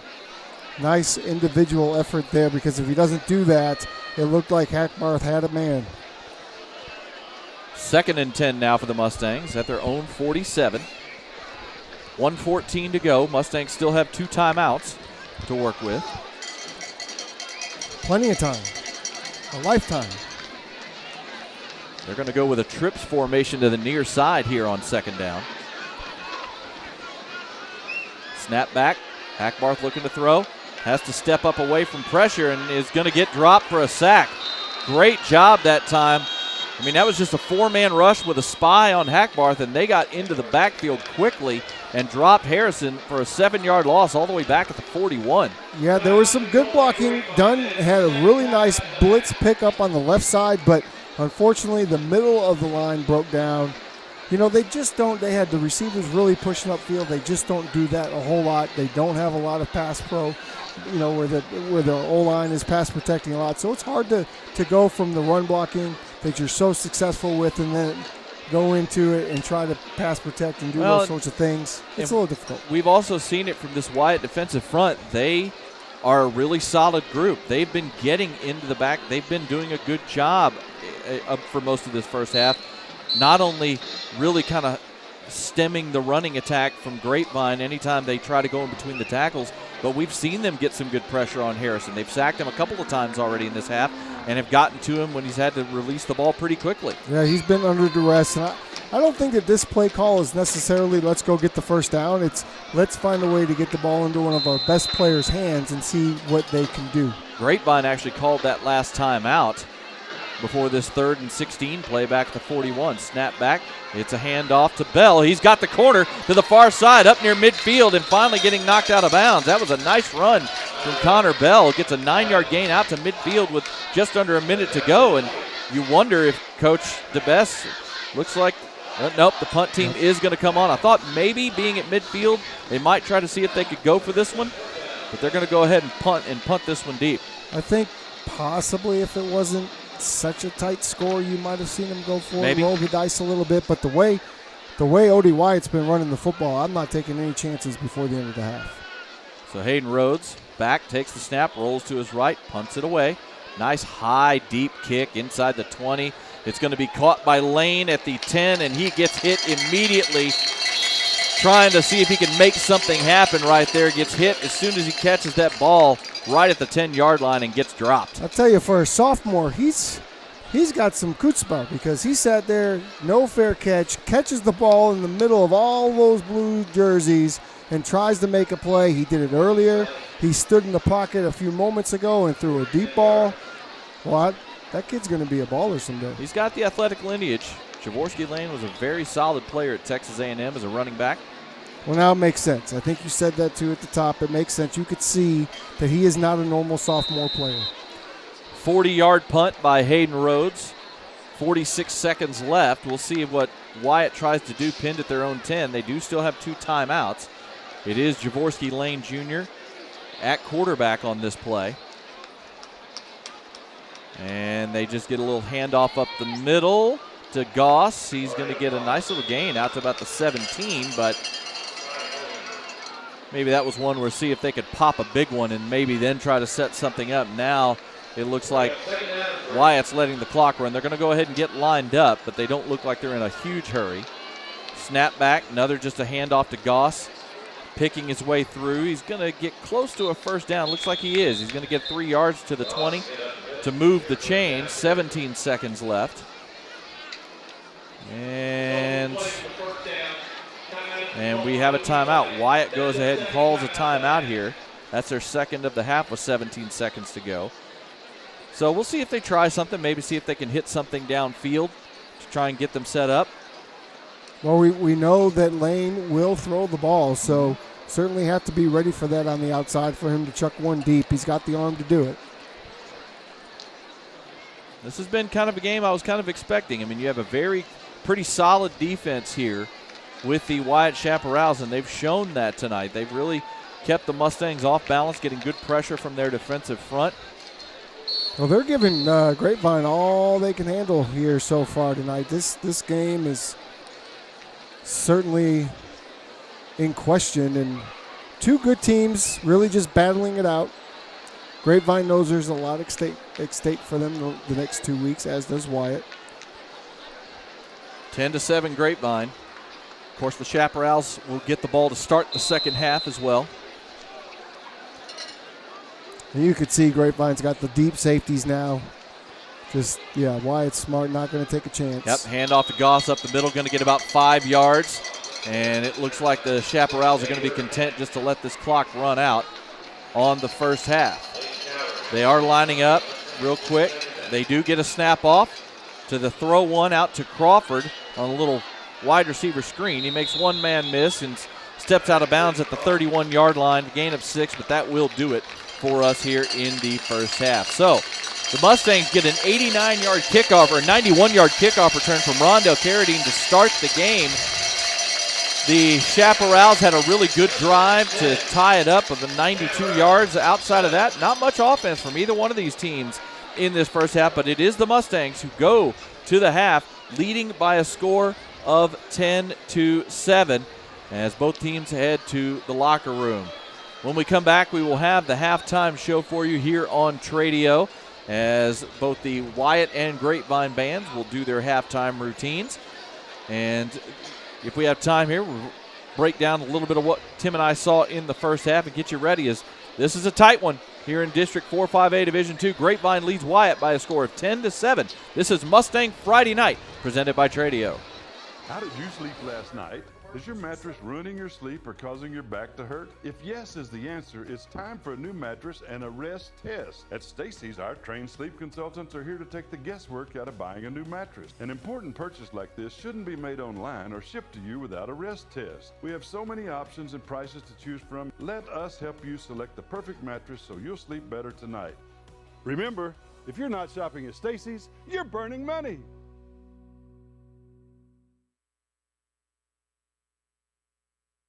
Hi, I'm Russ Teeger. And I'm Laura Teeger. We're the proud owners of AC Pros, family owned and operated business going on 26 years. And here's a little bit of what we do.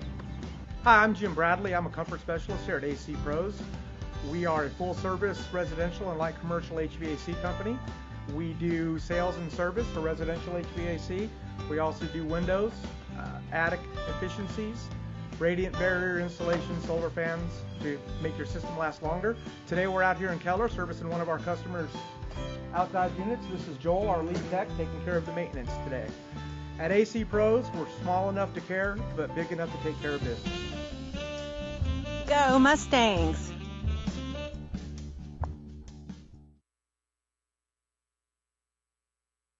If you need to sell your car, truck, or SUV, now's the time. Classic Chevrolet and Grapevine is buying more than ever, which means you'll get more than ever from the #1 Chevy dealer in America.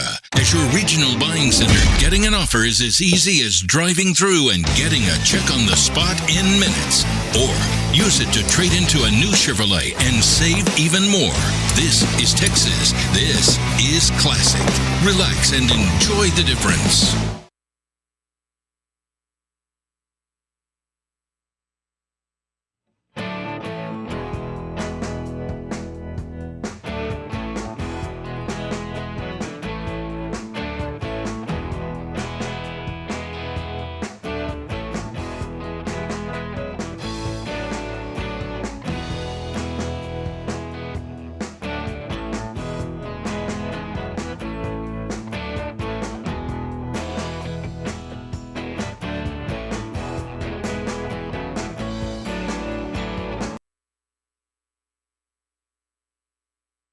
Compass Church is for you. Join us each week to experience great music, a message that applies to your everyday life, as well as programming for your kids and students to engage on their level. Learn more at compass.church.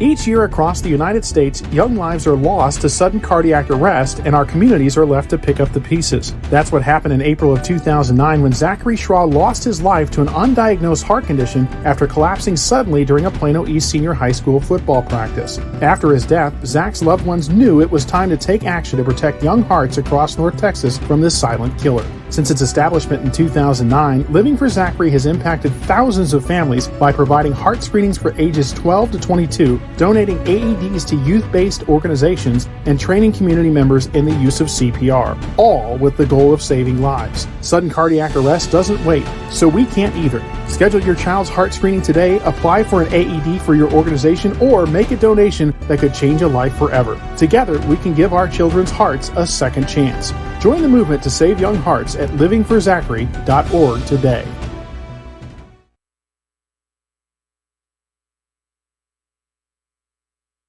Do you feel your home is too humid and slightly musty? Do you have that room or side of the house you don't use because it's too hot or too cold? Do you have family members struggling with health issues or allergies? Then contact Energy Attic and transform your living spaces by transforming your attic. Energy Attic uses a 3-part energy reduction system to make your home or office as comfortable and energy efficient as possible, saving you money, reducing your carbon footprint, and improving indoor air quality. Who doesn't want to save money, breathe cleaner air, and sleep better? Energy Attic helps improve your home climate control, reduces those cold and hot pockets, makes it more comfortable throughout, and saves you up to 40% on your energy bill. It's fast and easy to schedule your free Energy Attic audit. Simply visit EnergyAttic.com and fill out the form. Virtual appointments are available as well. Now is the time to get your project started, so let Energy Attic show you how much you can love the comfort of your home. EnergyAttic.com. Attic solutions to transform your life.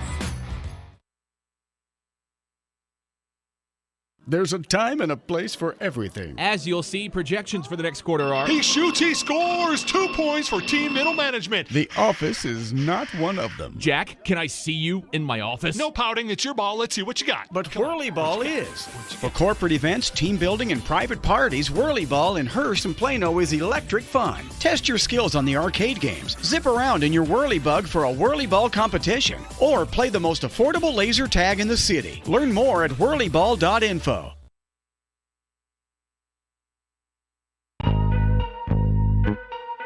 Hey guys, this is Jose with Infinity Solar. Today we're out here in McKinney, Texas.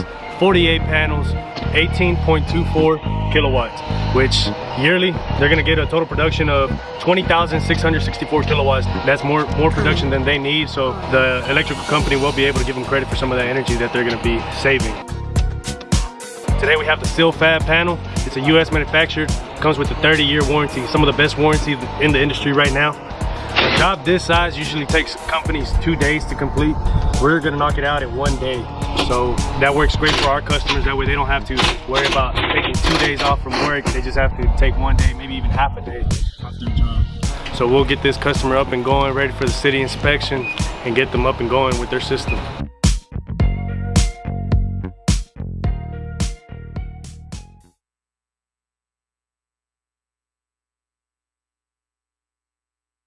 Living in North Texas provides all of us with an amazing quality of life, including an affordable cost of living, outstanding schools, unbelievable cultural opportunities, and the best sports around. But we also have to put up with severe storms. Hi folks, Champion Sports Radio President and Founder Thomas Lee here to tell you when a hail or windstorm comes through your neighborhood, do what we did and call Greenleaf Roofing. Greenleaf Roofing is a fully insured, locally owned and operated company built on the values of amazing craftsmanship, affordable options, and innovative solutions. And they are proud that those values still stand as a foundation for their business today. And did I mention Greenleaf Roofing has 24-hour emergency service available? It's nice to know Greenleaf Roofing will be there in a hurry if you need them. After the first experience, I became a customer for life and have used them on 3 different homes. But don't just take my word for it. Learn about the Greenleaf Roofing difference yourself by calling them at 972-379-9109 or go online to greenleaf-roofing.com to find out how you can get your free quote. Greenleaf Roofing, the #1 choice for all your roofing needs.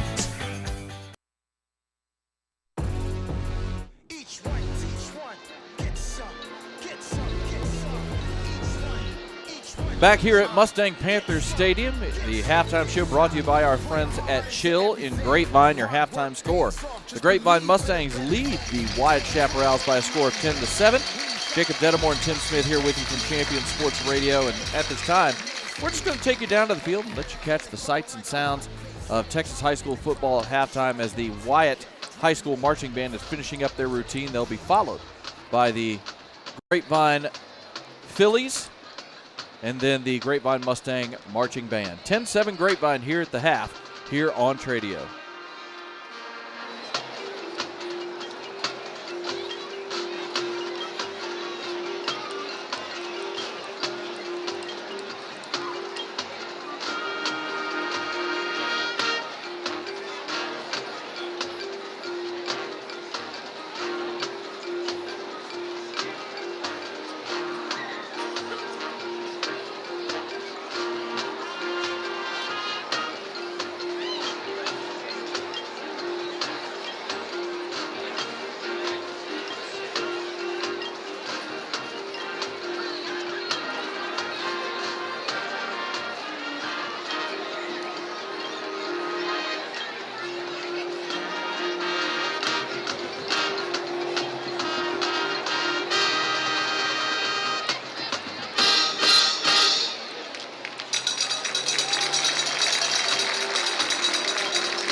President Sarah Randolph. Vice President Emily Daniel. Secretary Emily France. Historian L.E. Linton. Chancellor Emily Jones.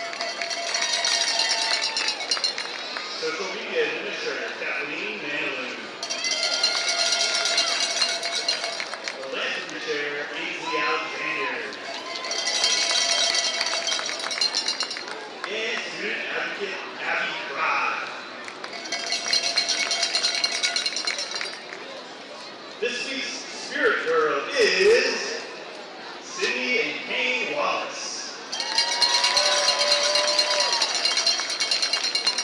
Rookie of the Week is Everly and Doug Johnson. And our Philly Honor Girl is Abby and William Fry.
Huge thank you to our survey sponsor,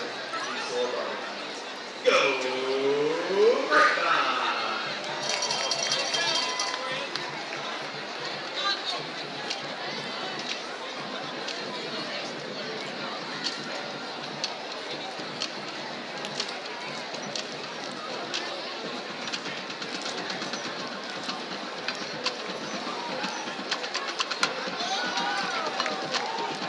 Now, ladies and gentlemen, please welcome to the field the Grapevine High School Marching Band.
see and feel the difference.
Jacob Dedamore and Tim Smith back here with you from Champion Sports Radio. This is Mustang Friday Night here on Tradio. This halftime brought to you by our friends at Chill in Grapevine. The Mustangs lead the Wyatt Chaparrals by a score of 10-7.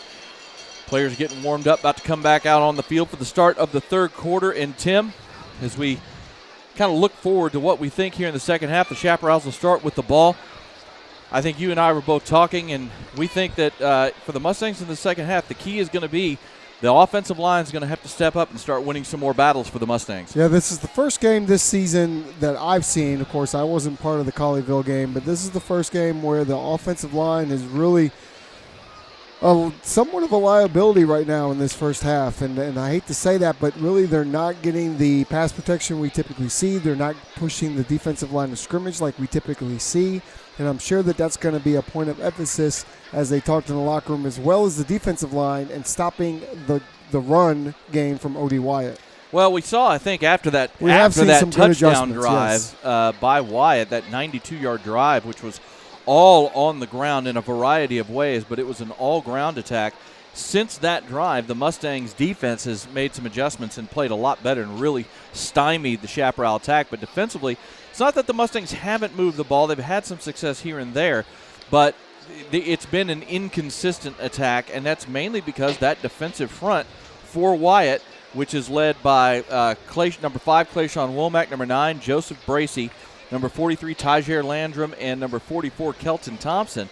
The mix of other players in there as well, but that defensive front, they're not a big defensive front, but they are doing a good job of penetrating and getting the backfield and not only pressuring Hackbarth when he drops back, but also doing a good job in the ground attack, especially between the tackles. And give a lot of credit to that OD Wyatt defense. You said coming in that they had a good defense, a stout defense. That's how they've been playing their games and have been 6-1 to this point. So certainly their defense has stepped up, and Grapevine's going to have to find a way to get some bigger run plays, right? They're going to have to find a way to catch the ball a little bit in the backfield. Brady Wagner, the only one to actually have the catch so far. We had a drop touchdown earlier in this game, so the game could look a little different if not for that. But I'm sure Grapevine has been traditionally a great team at going into halftime, fixing the issues, and coming out and seeing a completely different team in the second half. Well, and we're gonna see the Grapevine defense on the field to start the second half as Wyatt will be receiving the second half kickoff. The Mustangs, when we say their struggles, it is 10-7, but only 3 points has been put on the board by the Mustang offense because the Mustangs got a special teams touchdown on the opening kickoff as Rondell Carradine returned it 91 yards for the score to get the scoring started. And from then on, the Mustangs have had a couple of drives where they got into Wyatt territory or near midfield or to midfield, but then ended up getting forced to punt. And then the one really solid drive they had, they got down inside the Chaparral 10, but the Chaparral defense stepped up and forced a 24-yard field goal from Hayden Rhodes. I'll tell you the other thing that we're seeing offensively is Harrison Hackbarth, at least early on in this game with his option reads, seems to be something's missing there, right?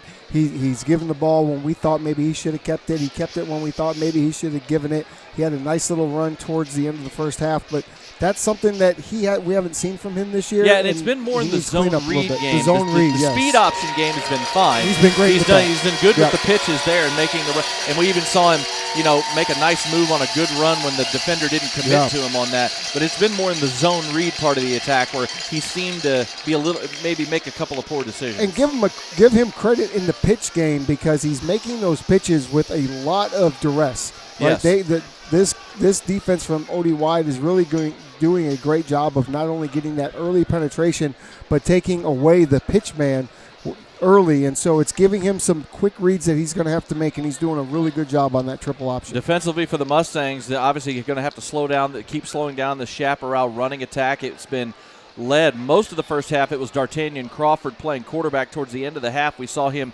splitting out at wide receiver and Jaworski Lane Jr. taking snaps, but D'Artagnan Crawford, the running back combination of Jalen Stokes-McGee and Demario Goss had pretty good success in that first half with the running attack, but the Mustangs, after that long touchdown drive, were able to slow them down.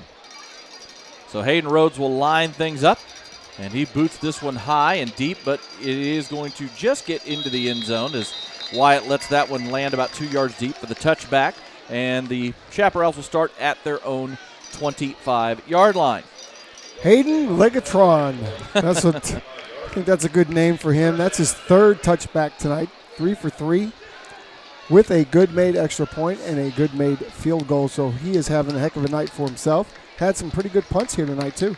Again, both of these teams coming in to this game, each at 3-1 in District 4-5A Division II, tied with the Arlington Heights Yellow Jackets. Of course, the Heritage Panthers in first place at 4-0. This third quarter brought to you by our friends at Classic Chevrolet. Relax and enjoy the difference. 1st and 10, snap back, it's actually a zone read keeper by Crawford, who just has nowhere to go at the line of scrimmage as he is just stood up by the combination of Bradley Stanier and Devin Thomas, and he's pushed back for a loss of a yard. Well, there's that Grapevine defense we talk about so much and we give so much credit to, well-deserved. Like you said, they gave up that big drive in the first half. Still a little bit of leakage in the middle with the run game, but not that time. And they have made some adjustments since that big drive. Now they check in a second running back. The tight end, number 81, Mikkel Davis, checks out, and they're going to have both Stokes-McGee and Goss in the backfield split back on second down. And this time they're going to hand it to Stokes-McGee, and he breaks a tackle and actually is going to get a solid gain out past the 30. Nice job. It looked like he was going to get wrapped up behind the line of scrimmage, but was able to break free and get out past the 30 to the 31 for a gain of 7. It did look like Bradley Stanier had him in his grasp, and he got through a little bit of an angry run there as he went down the sidelines, just kind of tumbling people over, moving the pile, keeping his legs driving. Now they've got themselves in a 3rd and medium, which is they've seen that they like to be in that particular area. 3rd and 4th, the 31-yard line. Shotgun.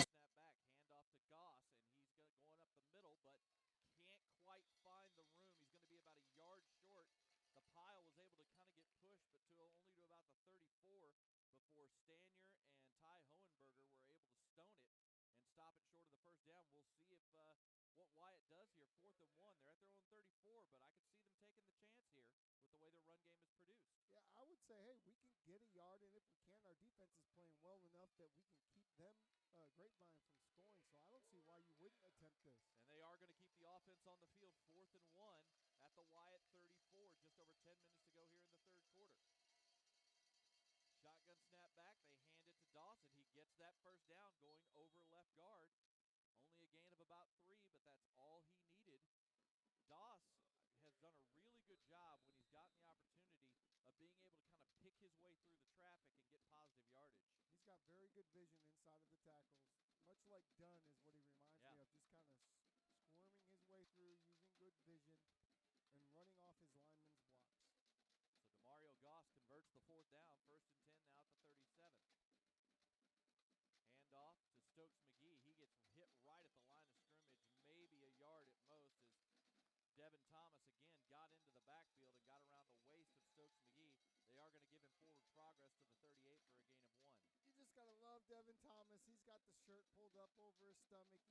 He's slapping his tummy. He says, I'm hungry. Keep feeding those running backs because I'm going to keep eating them up like Pac-Man. 2nd and 9 now for the Chaparrals. Opening possession of the second half.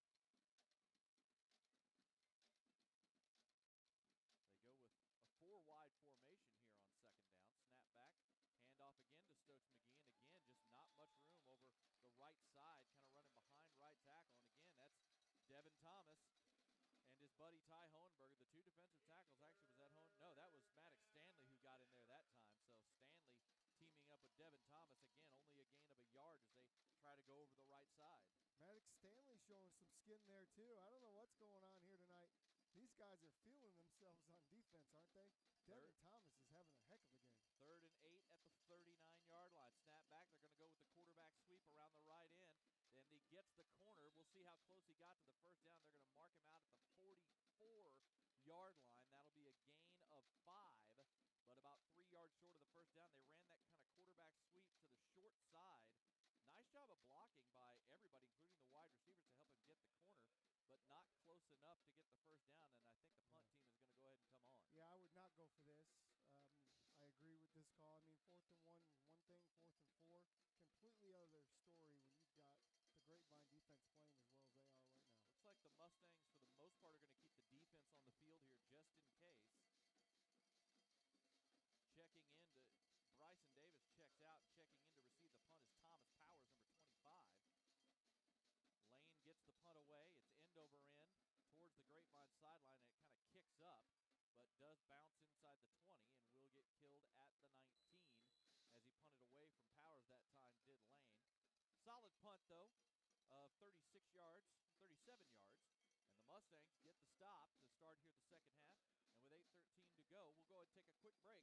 This is Mustang Friday Night on Tradio. Compass Church is for you. Join us each week to experience great music, a message that applies to your everyday life, as well as programming for your kids and students to engage on their level. Learn more at compass.church. Back here, 1st and 10 for the Mustangs at their own 19. Snap back, handoff to DeMontrez Dunn, and he gets wrapped up right at the line of scrimmage. A gain of 1 on the play. A great job that time penetrating and getting into the backfield by the senior outside linebacker, number 8, Elijah Elamine, as he got into a gap and stopped Dunn for only a gain of a yard. And we've seen Elamine have a really good night. He's been all over the place tonight. Number 8, number 6. Those are the two guys that have been causing a lot of havoc out here tonight for this Grapevine offense. 2nd and 9 at the 20 now as they go with a bit of a power pistol formation here.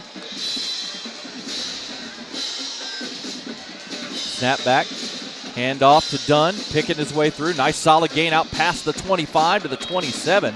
Gain of 7 yards for Dunn that time. Sets up a 3rd and short. Nice way to pick your way through there. That's what Dunn does so well. It doesn't look like there's anywhere for him to go, but a little bit of twinkle toe action in between the tackles. Finding just a little bit of crease to get through and get some good yards to bring up a 3rd and short. Yeah, 3rd and 2 now for the Mustangs at their own 27. Just over 7 minutes to go. Again, they come out in that power pistol set with Dunn and Carradine in the backfield behind Hackbarth.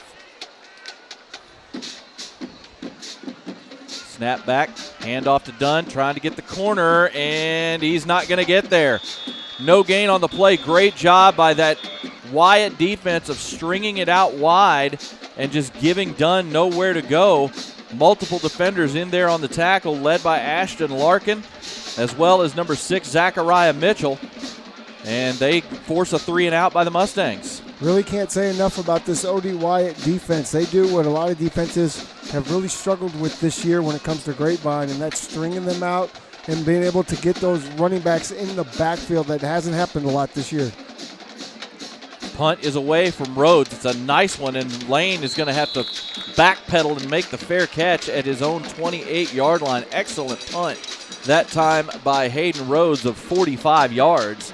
And that's where they're going to mark it, make it 44 yards. They're going to mark it at the 29-yard line, but still a really good punt by Rhodes. The one thing I've noticed about this Wyatt defense is they're, you know, even if they don't read the play initially, they're very good at attacking and pursuing and really not giving much room, especially on the outsides. When the blocking's been there, they've gotten gains. But like that time, Dunn just tried to use his speed on a naked backside run and just couldn't get there because such a great job of Wyatt pursuing the play. And it's not 1, 2, or 3 guys. It's 11 guys running to the field, or running to the ball, rather. 1st and 10 for the Chaparrals at their own 29. Tight end comes in motion from the outside into the formation. Handoff to Goss on 1st down, and he's trying to bounce it outside, but Devin Thomas is not going to let him go. Devin Thomas got a hold of that jersey and told that young man he wasn't going anywhere, and Demario Goss gets pushed back, but he's going to get forward progress credit back to the line of scrimmage. Devin Thomas is out there acting a fool. Boy, he is stomping on the ground. He had a little bit of help there. Major Hecht in on the play. Of course, Maddox Stanley in on the play. But Devin Thomas has been a straight beast tonight. Yeah, he's feeling himself right now. No gain on 1st down, 2nd and 10 now for the Chaparrals. They're going to go with a quarterback sweep again. Jaworski Lane's going to get the corner. Here comes a flag in. May have a hold on the backside. This time they had Lane at quarterback and ran that same quarterback sweep to the far side of the field, the short side. But I think this one might be coming back. It was a gain of 6 to the 35. Yeah, that's going to be a hold. Nice-looking play. You know, I saw Devin the other day when he came out. He was walking out to practice. He walks up to me. He couldn't have been more excited. You'd have thought that Wednesday morning was game day. That's how juiced and ready to go Devin was for this game here tonight. That's exactly what the flag was. The referee threw it as the play was getting stretched out to the far side of the field. They threw the holding penalty. So wipe out the 6-yard gain, move it back to the 19-yard line for 2nd and 20 here. Under 5.5 minutes to go here in the 3rd quarter. This time, Chaparrals are going to spread out the Mustangs and go 4 wide. Receiver comes in motion. It's Crawford. D'Artagnan Crawford. His Lane is taking the snap at quarterback, and he fires one deep down the field, and it is going to be out of the reach as he was again. We saw him when he threw a pass earlier. He tried to hit Jeremiah Boone, number 4, on a deep shot. This time he didn't get pressured, but still threw it too far out in front. Well, he's got an arm, doesn't he? He's got a good arm. He's got an arm. Maybe hone in the accuracy just a little bit, but really not really too much to do with the ball there. There was 2 defenders back there with 1 receiver, but he's got a cannon. Grapevine did have that well covered with double coverage running step for step with Jeremiah Boone, but yeah, I mean, for a sophomore especially, Jaworski Lane only listed at 5'9", 170, but he's got a nice arm back there at quarterback. 3rd and 20 now for the Chaparrals. Looks like Lane is going to go ahead and take the snap this time, and now they're going to call a timeout as play clock was running down, and the Chaparrals did not want to risk the penalty. 5:03 to go here in the 3rd quarter here at Mustang Panther Stadium. Grapevine leading Wyatt by a score of 10-7, and so far the defense is still kind of like we saw for pretty much the whole 2nd quarter. The defenses are really kind of controlling this football game right now. Definitely a defensive game here. Both teams fighting, scratching, clawing for that playoff position. That's what you like to see at this point of the year, isn't it, Jacob? You like to see an old slobber knocker every now and then. And honestly, really, it's been the defensive fronts of both of these teams that have been leading the way, disrupting things at the line of scrimmage, in the backfield. And you know, the rest of the guys outside of the front are coming up and doing a nice job of pursuit to help clean anything up. But it is these defensive lines that have really led the attack for both sides. When we talk about the pursuit of OD Wyatt, let's not overshadow the pursuit of the Grapevine defense, who does it each and every week that we get to see it. And again, it's all 11 guys flying to the football. Obviously not so good on that 93-yard drive, but since then have been extremely stout. 3rd and 20 at the 19. And there was all kinds of weird movement there. We'll see who this is on. But we'll have to unpack this one. Yeah, there was guys on both sides of the line moving before that snap. We'll see if the only thing, I mean, we'll see. Not That's really where sure. everybody gets up and points at each other. Yeah, there was so much movement. I could easily see that, maybe Grapevine jumping in the neutral zone or something, but it is a false start. Yeah. All so right, backing up 5 more yards. Not sure how they came to that conclusion, but well done. That puts it back at the 14-yard line. And this is the thing with this OD Wyatt offense that you can see already. If you keep them behind the chains, you can control what they do. And that's obviously with most offenses, but in particular with an OD Wyatt that doesn't have a pure quarterback back there. You're using receivers, and so you're already challenged in the passing game. This is certainly difficult. Jaworski Lane rolls to his right, uncorks a throw. It's caught, and staying on his feet is the running back, number 24, Stokes McGee. He's up the sideline inside the 20 and finally brought down at the Grapevine 17. Stokes McGee leaked out of the backfield, and Jaworski Lane found him over the middle, but the Mustangs could have had him short of a first down, but the hit, it was a good hit, but not a good tackle, and Stokes McGee kept his feet, took off up the sideline, and gets it all the way down to the Grapevine 17-yard line. A massive gain, their biggest play of the night. Really nifty play design. We're going to roll right. We're going to leak out the back to the left, and he's going to be by himself, which he was. DB, I didn't see who it was, comes up to just make a big hit, but doesn't wrap up and make the tackle. 69 yards on the catch and run by Stokes McGee. And now the handoff on first down. The Mustangs say they have the ball, and they do. The Mustangs forced the turnover on a fumble. Let's see who came up with it. Looks like Ty Hohenberger's the guy who made the play. That's who they're celebrating with. But a handoff on first down. The Mustangs force a fumble, and after giving up the huge gain to Jalen Stokes McGee, the Mustangs come up with a turnover and get the ball back. We're not getting the replay, but by his reaction, I'm going to guess Devin Thomas was the one that created that. Maybe. Because no one was doing more celebrating than Devin at the end of that play, and he is known for forcing tackles, or forcing fumbles, rather. Mustangs get the turnover, 1st and 10 at their own 19. A huge play by the Grapevine defense. Speed option. They get it out to Carradine. He's got room on the far side. Up past the 30. Breaking through, stepping through tackles, and gets it out to the 35-yard line. A gain of 16. Great blocking that time on the outside to spring Carradine for the big gain. Well, as usual, and here it is. Look at Dunn with the initial block. Look at the block downfield by Brady, and then just the little shiftiness, wow, of Carradine to get up the field. That replay brought to you by our friends at Black Walnut Cafe. 16 yards on the speed option for Rondell Carradine. 1st and 10 now at the 35. Split back out of the shotgun set. Carradine coming in motion. Snap back, handoff up the middle. Connor Bell over right guard, and here comes a late flag.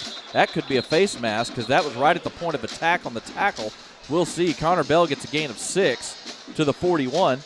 Let's see what the penalty is. You're right. It's going to be a face mask. And this is great. Sudden change, and the Grapevine offense is taking advantage. And it's always a question when you have the sudden change, who's going to step up? Is the defense going to be ready? Is the offense going to come out and seize that momentum? And right now, the offense seizing that momentum. Well, it started, I mean, the defense created it, and the offense right now is rolling with it. As the penalty, the personal foul, moves the ball into Wyatt territory at the 44 after the 6-yard run by Connor Bell. 1st and 10. Mustangs under 3:45 to go here in the third, trying to expand their lead. Handoff to Dunn over left guard, and only a gain of about 2. Great job, backside pursuit that time by number 4, Jeremiah Boone. Obviously, a number of these Wyatt players play both ways. He did a great job pursuing that on the backside and limiting that gain. Seeing a lot of tremendous effort by these Wyatt players, a lot of fight, a lot of definitely. heart. But Grapevine here now is going to start leaning on this run game as they tend to do in the second half. And when they do that, they've got some linemen in there now that can lean on you a little bit, especially if you're a little bit of an undersized defensive line. Only a gain of 2 yards for Dunn on first down, 2nd and 8. Snap back, Hackbarth looking to throw. Here comes the pressure. He corks one deep down the field. Has Carradine. That pass is incomplete. Looked like Carradine had that one in his hands. I'm not sure if the defender got a hand on it or not. Trailing the play was number 27, Cameron Parker, the senior DB. And I'm not certain if he got a hand on it or not, but Carradine not able to come up with the catch. Would have been 1st and goal. And nope, that one just went right through the hands of Rondale. Another great throw by Harrison Hackbarth. He puts it on the money. I mean, woo. Wouldn't have been a touchdown, but it would have been 1st and goal inside the 10. And yeah, that's twice. First it was DeMontrez Dunn. This time Rondale Carradine not able to come up with the catch. 3rd and 8. Hackbarth back to throw. Fires one down. A pass is caught. Nice grab that time on the deep out by Will Matheny, number 10, the senior. And again, another great throw by Harrison. Yeah, perfectly on time. Keeps him protected from the defender. I mean, what a great job by Matheny. He's usually putting DBs on their back in the run game. He's such a great blocker, but gets out here, gets an opportunity, makes a big-time catch. Gain of 14 yards on 3rd and 8. Beautiful throw right over the top of the defender as Amaj Mitchell, the sophomore linebacker, tried to stretch and get a hand on that. 1st and 10 at the 28-yard line. Snap back. Handoff up the middle. Dunn making men miss. Inside the 25, down to the 20, down to the 19. Really good run by DeMontrez Dunn. That's a gain of 9 yards on 1st down. It's serious now here, Jacob, because we're getting the spin move now from Dunn, and we haven't seen a whole lot of that. That was incredible. He breaks out that little special move. Look at the blocking by up front. Yeah, Cadell great job pulls over the around right from side. the left side. Wow, great job. Look at the little just spin move there. He breaks right out of the tackle of number 6. It takes 4 or 5 defenders to bring him down. 2nd and a yard from the 19. Snap back, handoff to Bell. He'll have the 1st down and then get pushed back. Looks like just enough for the 1st down, too. Well, maybe not. Oh, they're not being very generous on that that's spot, not are a they? that's not a very good spot at all, in my opinion. It looked like Connor got about a yard on that, but they marked him. They said he was down at the line of scrimmage. I don't necessarily agree with that spot, but now it's 3rd and less than a yard. Come on, let's get the tush push in here. We saw Southwest do it last week. You know, it's one thing I do notice about high school officials, and this is not a knock, but they tend to mark where the knee goes down and not where the ball is. Sure. 3rd and less than a yard for the Mustangs inside the Wyatt 20.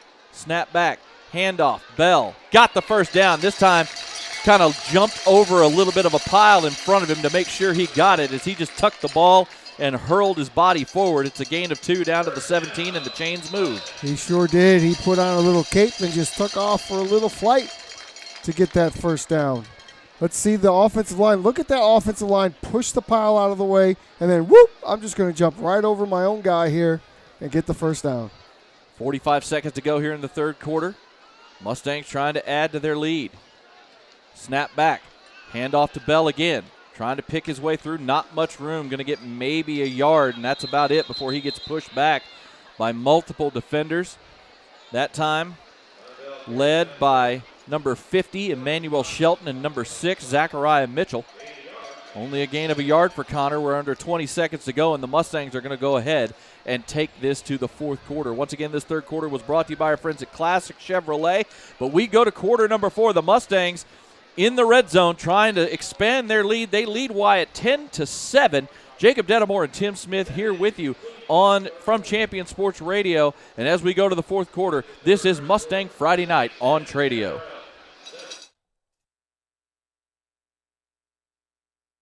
Compass Church is for you. Join us each week to experience great music, a message that applies to your everyday life, as well as programming for your kids and students to engage on their level. Learn more at compass.church.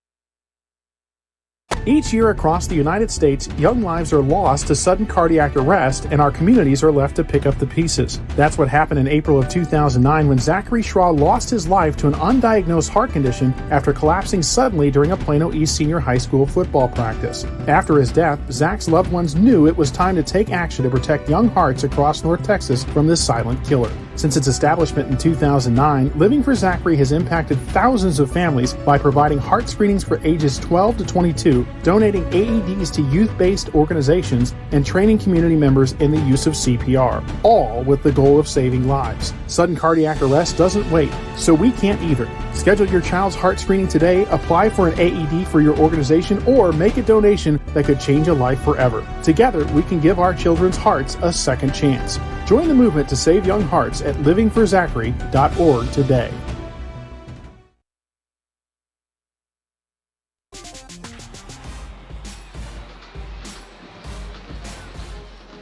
Jacob Dedamore and Tim Smith from Champion Sports Radio here with you at Mustang Panther Stadium as we go to the 4th quarter with the Grapevine Mustangs leading the Wyatt Chaparrals by a score of 10-7. This 4th quarter on Tradio here, brought to you by our friends at GM Civil Engineering. The Mustangs have 2nd and 9 at the Wyatt 16 as we start the fourth quarter.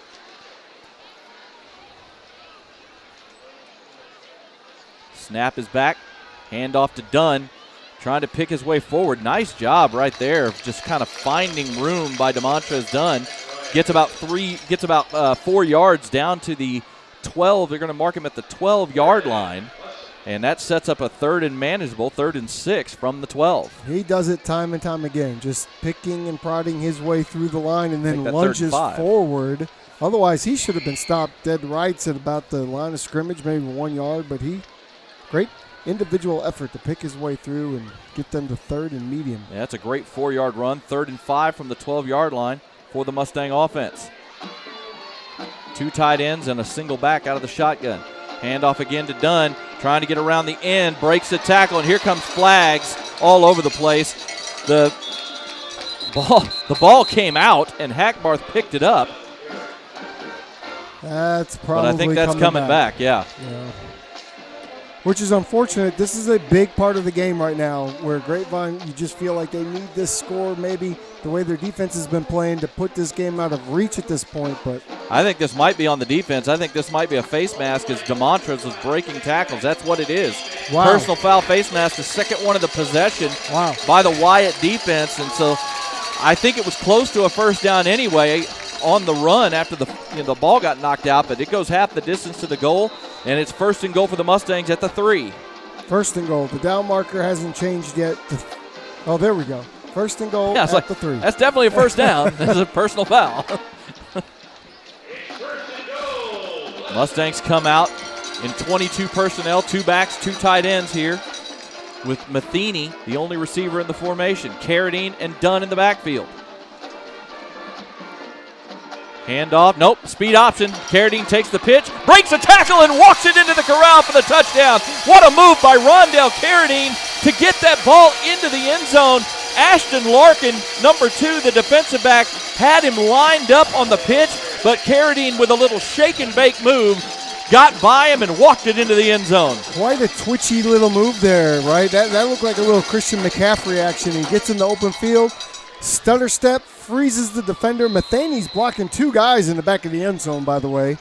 And here it, there it was. Extra point is on as Hayden Rhodes lines it up, kicks it up, and that kick is good. 10:38 to go in the fourth quarter. The Mustangs now have a 17-7 lead, as this replay is going to be brought to you by Black Walnut Cafe. And we'll see that little move that Carradine was able to put on the defender here on 1st and goal. Little speed option, nice pitch right there, and then 2 gets past Brady, but has no chance with that quickness. And there's Matheny. The one guy got away from him, but he held the corner in there and made sure there was no chance his guy was going to make the tackle. Brady Wagner, normally a very reliable blocker, when he tried to get out on the DB that time. I think Larkin made a move himself to get by him. And then as he got by him and towards the line of scrimmage, Carradine made a move of his own. To be fair, you probably don't want anything to do with Brady Wagner trying to block you at that point. You're just, the DBs do not want that big tight end getting his paws on you. So he makes a move to keep himself upright, but then he just can't grab Carradine because he grabbed too much air. Mustangs line it up to kick it off. Rhodes kicks it high, but returnable. It's going to be caught at the goal line. Up to the 10, going to the far side of the field, room to run. Out to the 20, still on his feet, and here he goes inside the midfield, and he's going to take this one to the house, folks. That's number 12, Xavier Walker, who goes all the way up. We have a flag now at about the 45-yard line. We'll see if some of this comes back, and another flag around the Wyatt 28. So a 100-yard kickoff return may get wiped off the board here, but wow, what a return by Walker. Fields it near the pylon on the near side of the field, goes all the way across the field, gets the corner and just turns on the jets. But it is going to come back. A holding penalty by Wyatt bails out the Grapevine special teams. That's the first time that the ball hasn't gotten into the end zone, and I'm going to tell you what is even more concerning is on the Well, you'll see him here returning the ball. Watch as it comes down. You're going to see Hayden Rhodes, the kicker, trying to make the stop, right? All of a sudden right here, he pulls up a little bit. He's been having these cramping issues, and I could tell by the way his foot was sideways the way he walked off the field. We hope that his calf is going to be okay, but I think it was 2 holding penalties. Actually, we had one up back around the Grapevine 45, but the big one was back at the, which we couldn't quite see. We didn't see it, but there was a holding penalty back at the Wyatt 28, and honestly, that's about where Xavier Walker was able to spring that return, so that might have been right at the point of attack. A great return, but not with the holding, and that gives the Grapevine defense now the edge. As this comes all the way back inside the 20. That's a little bit of a momentum deflator, right? If you're OD Wyatt, you think you have the touchdown, you're back in the game, and now you're all the way back on your own 18-yard line, 16-yard line. A massive turn of events right here. Snap back, Jaworski Lane Jr. drops back to throw. He heaves one down the field, and that one's going to be intercepted. Underthrown, it's Darius Burns who makes the grab. Darion Burns, and he's on the move. Inside the 20, inside the 10, and he is going to be just short. Looks like they're going to mark him down at the 1-yard line. Oh, Jacob, I think they got to give that to him. He stretched out and he hit the pylon. The pass was intercepted by Darion Burns. The pass from Jaworski Lane. We do have a flag at about the 14-yard line away from the play. Burns coming inside the 10. He gets hit. And I think that's a touchdown. I think that's a touchdown. That's a heck of an effort by Burns, who did play receiver in the past, so knows what to do with the ball in his hands. But there is a penalty, and it looks like there was a penalty somewhere during the return at about the 14-yard line, so wouldn't have mattered anyway. Wouldn't have mattered anyway. Grapevine still gets to keep the football, though. Yeah, that looks like a penalty for either a hold or an illegal block of some kind, and it moves the ball back to the 26 of Wyatt. But the second turnover in the fourth quarter by the second turnover of the second half, I should say, by the Mustang defense. That was just a very underthrown ball by Jaworski Lane Jr. He threw the ball, but the receiver never even knew the ball was in the air, just kept running. And that was an easy interception for Darion Burns. First and 10 at the 26 for the Mustangs. Snap back, handoff inside the 25, and flag comes in. I think we're going to have another face mask again. It certainly looked that way, as DeMontres Dunn got spun around as he got grabbed as he was getting the ball inside the 20. So it's a 7-yard run, but we're going to move it half the distance to the goal from here. Yeah, we saw Dunn do a spin move earlier. This one was assisted. Yep. That's the third face mask penalty here in the second half by the Wyatt defense. And this one's going to set up the Mustangs first and goal just inside the 10-yard line. So a massive swing of events here. It looked like the Chaparrals had a 100-yard kickoff return for a touchdown. A holding penalty brings it back inside their 20. And on first down, a deep shot by Jaworski Lane Jr., trying once again to hit Jeremiah Boone, was well underthrown, and Darion Burns intercepted it and returned it all the way inside the 20 after the penalty. First and goal. Snap back, handoff to Dunn. Breaks a tackle and then just gets blasted after a gain of a yard. Big hit that time by number 7, Amaj Mitchell. Yeah, just nowhere to go. He tried to do another spin move, but, I mean, I'll tell you that this defense is everything that was advertised and everything that you told me they were coming into the game. Real opportunity here for the Mustangs. Already up 10 points. You put a touchdown on the board here, that might be church. By the way this defense is played tonight, the Grapevine defense, I would say that you're right. I think this is one of those, type of put-away drives. You hate to say that here so early in the fourth quarter, but that's the way it looks. Second and goal at the 8. Snap back. Handoff to Dunn, but again, not a lot of room. He's able to push the pile forward. About 2 yards is done to the 6 to set up third and goal. But, just again, as we've said this a lot tonight, this defensive front of OD Wyatt is very athletic. They're very good. They do a good job of getting into gaps and penetrating. And that time, even with a pretty strong formation for Grapevine, they're able to move the pile about 2 yards, but that was it. That was it. Now they've gone into a little bit of an even stronger formation. You see they've got 2 backs, 2 tight ends, 1 receiver out there is Will Matheny. Two backs, two tight ends here on 3rd and goal. Snap back, play action, pass into the end zone, has a man, and it's just out of the reach of Brady Wagner. Had to throw it over the defense, and he had him open, but the pass was just a hair too tall, and Wagner couldn't come down with it. Oh, Wagner's a big guy. He knew the ball was coming his way, too. He just gets a lot of spit and sweat coming out of his face mask. Runs a really nice route to get open to the back of the end zone, and just over the outstretched arms. Hayden Rhodes on for a 23-yard field goal attempt. The snap is down, the kick is up, and the kick is good. So the Mustangs do get 3 points out of it, and it's now a 2-touchdown ball game, as with 8:22 to go in the 4th quarter, the Mustangs lead 20-7. Jacob Dettelmore and Tim Smith from Champion Sports Radio here with you. This is Mustang Friday Night on Tradio.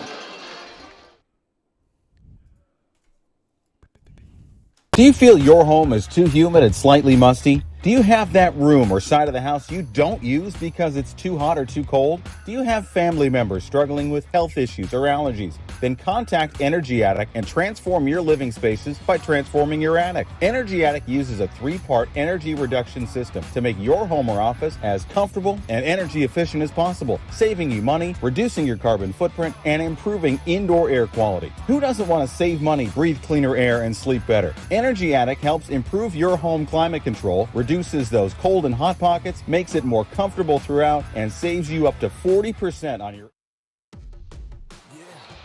The kickoff is muffed and picked up.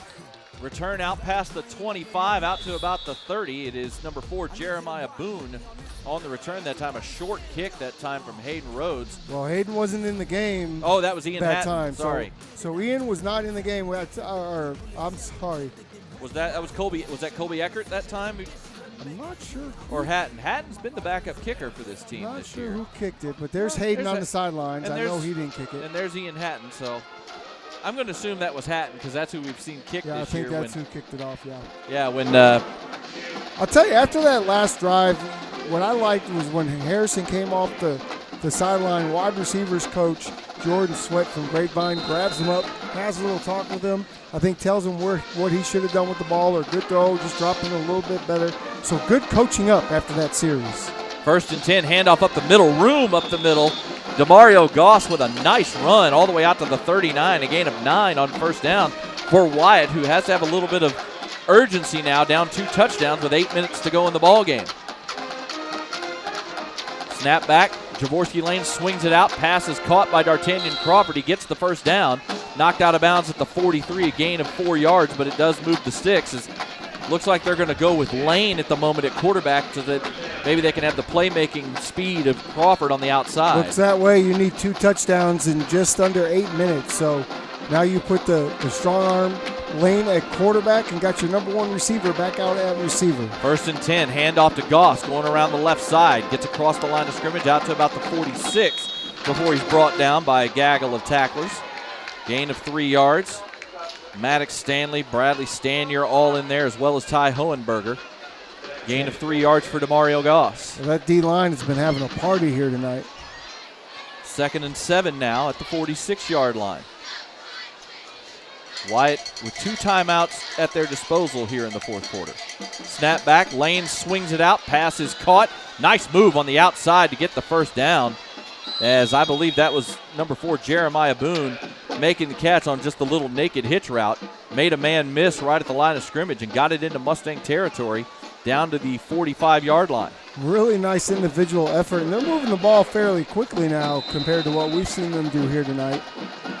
No, this is the first time tonight we've seen them really go tempo, and now there was some confusion as to who they wanted in and out, and Wyatt, unfortunately for them, has to use a timeout here with 7:10 to go in the ball game. They only have 1 left, but this is a point in the game where they got to make sure they get things right, needing 2 touchdowns to get back into this ball game. Absolutely, every play matters right now. So if you don't have the right personnel, if there's any confusion, go ahead, get the timeout and get it right, because you are on the other side of the 50 and you need 2 touchdowns quickly. No time to waste. I think this is what we've already seen. I think this is a good timeout for the Grapevine defense as well, because you haven't really seen Wyatt much run tempo tonight. No. I think they did it a little bit on that Early. one touchdown drive early, but really haven't done it otherwise. You want to get this defense, okay, guys, we got to be ready to go, and substitutions are going to have to happen quick. So this is a little good reset for the Mustang defense because they've already allowed a couple of first downs here on this drive. And now you have to be worried about the passing game as well as the running game. So now it's, they've opened up their playbook a little bit. Yep. So the Grapevine is going to have to adjust to that as well. 1st and 10 at the 45 of Grapevine for Wyatt as the Mustangs lead 20-7 here in the fourth quarter. Lane in the shotgun, hands it off to Goss, picks his way through, and he's into the second level, inside the 35, down to the 30, before the ball's on the ground. The ball did come out. Is it a fumble? It is, and the Mustangs have their 3rd turnover of the night. Burns looks like he just puts his helmet right on the football and causes that ball to come out. We'll take a look at it here. Tatum Evans came up with the recovery on the fumble after a great run by DeMario Goss. And there it is. Burns puts his hat on the ball. Actually, it was the backside defender. Comes from the backside, with the swipe. So you got a helmet and a swipe. That was Bryson Davis. What a great team defense. 2 guys knock out the ball. 1 guy recovers it. Grapevine's offense back on the field now. Drain some clock. It's got to be the thought. That was a fit.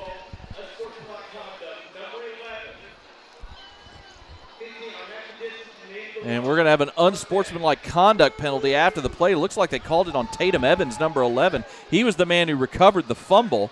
I didn't see we were watching the replay presented by Black Walnut Cafe, so we didn't see what was going on the field. But something happened before the offense came on the field. Again, Evans was the one who recovered the fumble that was caused by Bryson Davis, who came from behind the running back Goss and punched that ball out. A great play. All 3 of these turnovers tonight by the Grapevine defense have been massive. All have been huge turnovers. Huge turnovers. And I'll tell you, Coach the Best comes walking all the way. He was at the 30. He came walking all the way past the 50 to the 40 down to the team bench. And he had something to say there to number 11 Tatum Evans about the penalty. That penalty moves it back to the 14-yard line, 1st and 10 for Grapevine. They go speed option, pitch to Carradine, trying to get around the edge, and just nothing there. It's going to be a loss on the play. Great job that time by the Wyatt defense of stretching that play out and knocking Carradine out back at the 11-yard line for a 3-yard loss. Wyatt came in prepared. You can tell. Well-coached team. They're prepared to go sideline to sideline. They know that Carradine's the speedster, and they really play that well. They play good gap control, so there's no cutbacks for the speedster to get into. And they strung him out quite a few times here tonight. Yeah, Zachariah Mitchell, number 6, and number 8, Elijah Elamine were the ones who really did a great job stringing that out. And they also stopped the clock. So 2nd and 13 now back at the 11. Carradine comes in motion. Snap back, hand off to Dunn. He's got room outside the 25. Got the first down to the 30. Spin move up to near the 35 and knocked out of bounds. A great run.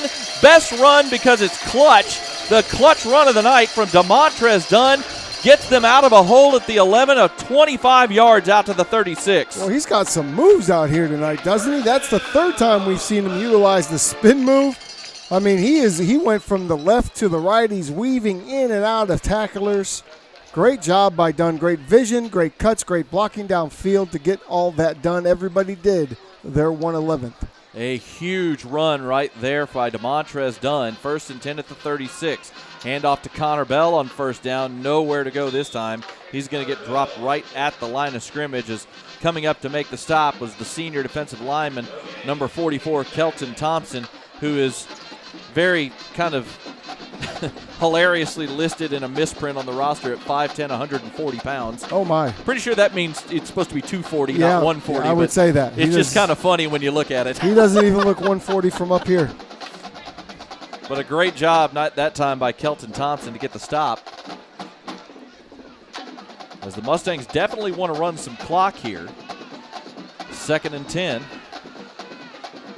Play clock under 5. Speed option, pitch to Carradine.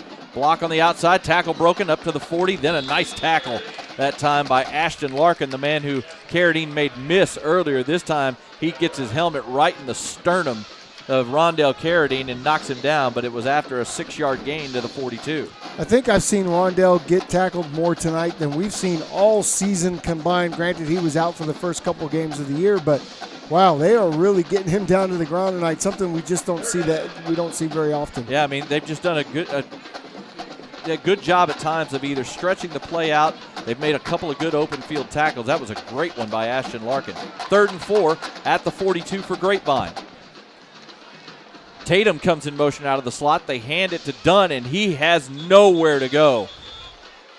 That defensive front for Wyatt was all over that play, led by number 15, Franklin Tarkington. They got penetration on the backside, and Dunn was dropped for a loss of a yard. Yeah, just not a whole where to go. That time they had Mason Tatum, number 5, coming in motion. He's the holder, and he comes off he's one of the receiver slot guys. He comes in motion.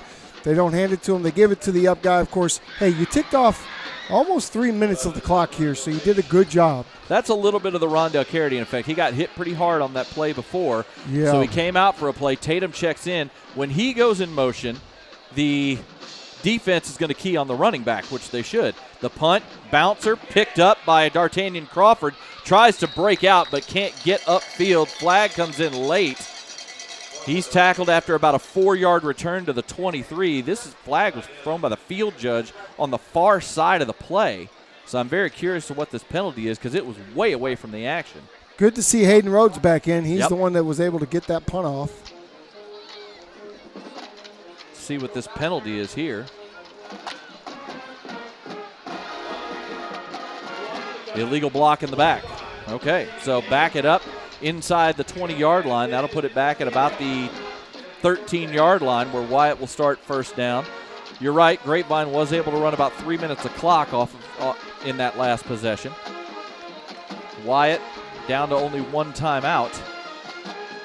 I mean, obviously you'd like to hold the ball as long as possible, but if you can get 3 to 4 minutes off the clock, you're not turning the ball over, you're staying in good position, and you can pin them like this, you've done your job offensively in this fourth quarter. 1st and 10 for Wyatt. They're going to go with a 4-wide bunch set on the far side of the field. Lane swings it out on a little wide receiver screen. Pass is caught out past the 15 to about the 17. Nice job of Grapevine pursuing that play and just kind of keeping it in front of them. That catch was made, I believe, by number 4, Jeremiah Boone. We'll see here on the replay. By Black Walnut Cafe, it is Boone who made the catch. Only a gain of about 3 yards because Grapevine did such a good job in pursuit. Snap back, handoff, nowhere to go. Devin Thomas makes the play, wrapping up Jalen Stokes-McGee right at the line of scrimmage for a gain of 0 yards. Look at him out there celebrating in the middle. Devin Thomas, boy, somebody needs to get that guy some food. He has been telling us all day he's hungry. He needs to eat when this game is over. He has expended quite a few calories here tonight. This has been a tough physical football game by both teams tonight, and in the second half, it's been Grapevine that's been winning more of the battles.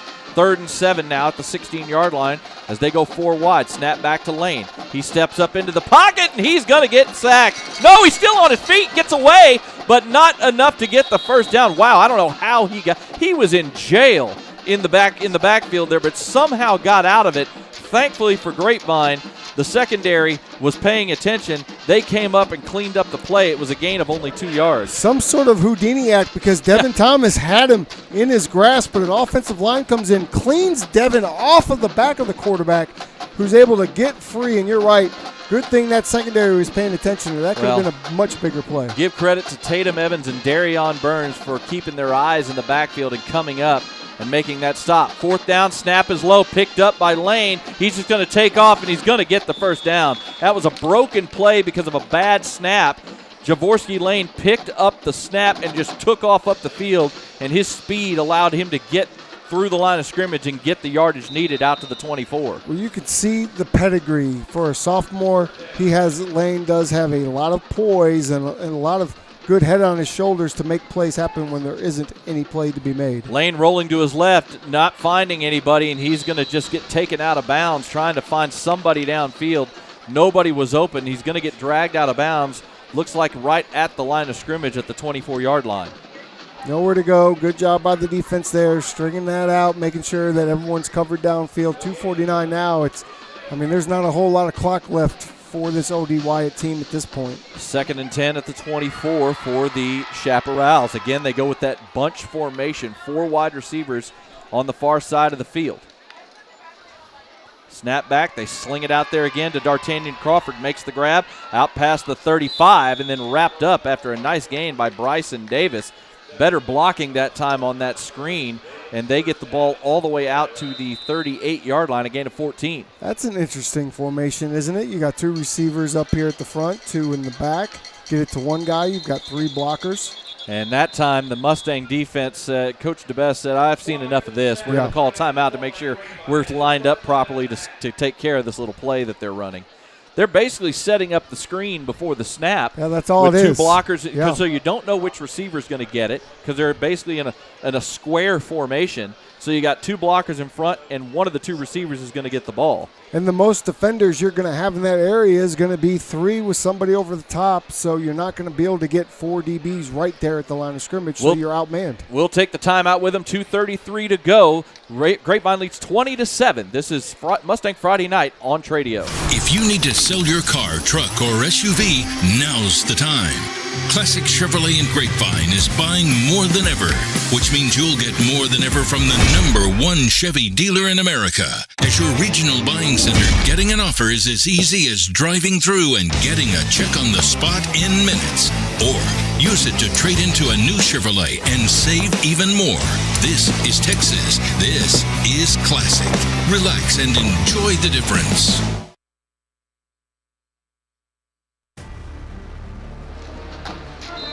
After the timeout, it's 1st and 10 for the Wyatt Chaparrals at their own 38-yard line with 2:33 to go here in the ball game. Snap is back to Lane. He swings it out. The pass is backwards, and it's going to hit the ground. And I don't know if an official saw that was on the ground or a backward pass, because if they had seen it, they'd have let him return it, let him run it. But they called it an incomplete pass, which actually probably benefits the Mustangs here, because Jaworski Lane Jr. definitely threw that pass backwards. It was picked up by D'Artagnan Crawford, and he started to run with it, but the referees blew it dead. Which they can do if it's, because that's essentially a fumble, a lateral. 3rd and 10 now.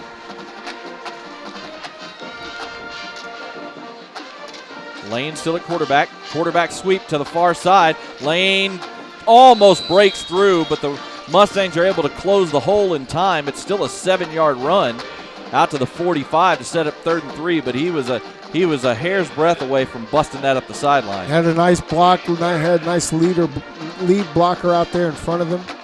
Nicely designed play, run all the way for the quarterback. 3rd and 3 now for the Chaparrals. Handoff up the middle to Goss. He is not able to get the first down. Devin Thomas and Ty Hohenberger wrap him up after a gain of a yard, and it's going to set up a 4th down with under 2 minutes to go. Have we called any? I mean, we have, but we've been talking about Hohenberger and Devin Thomas the entire game. They have really anchored this defense here tonight. 4th and 2. This is the ball game for the Chaparrals. Quarterback sweep from the lane. He's trying to get the corner, and he may have just gotten it. I think he was able to just drag himself. Just barely. Maddox Stanley had him around the ankles, but Lane was able to fall forward just enough to get the first down with a gain of 2. I'll tell you what, it is, like you said, a little bit warmer today than it has been the last couple days. These guys the heat's certainly taking effect. Snap back, Lane looking downfield. Now he gets pressured, gets out of it, still running to his right, looking downfield, and finally fires the ball. Pass is high and incomplete. He was just trying to make something happen, trying to get the ball to Jeremiah Boone, and it hits the turf harmlessly. Leighton Towery is a monster. Did you see that? He's right in front of Lane. Lane throws the ball, but within the legalness of the rules, Towery gives him a shot, throws him on the ground, and then just walks right over him. Hits him right as he releases Gotta the ball. love that. A little bit of nastiness in you. 2nd and 10 now at the 48 for the Chaparrals. 1:15 left. Mustangs lead 20-7. The difference in this game right now has been 3 turnovers forced by the Mustang defense here in the second half. They go with a 4-wide set, trips to the far side. Lane rolling to his left.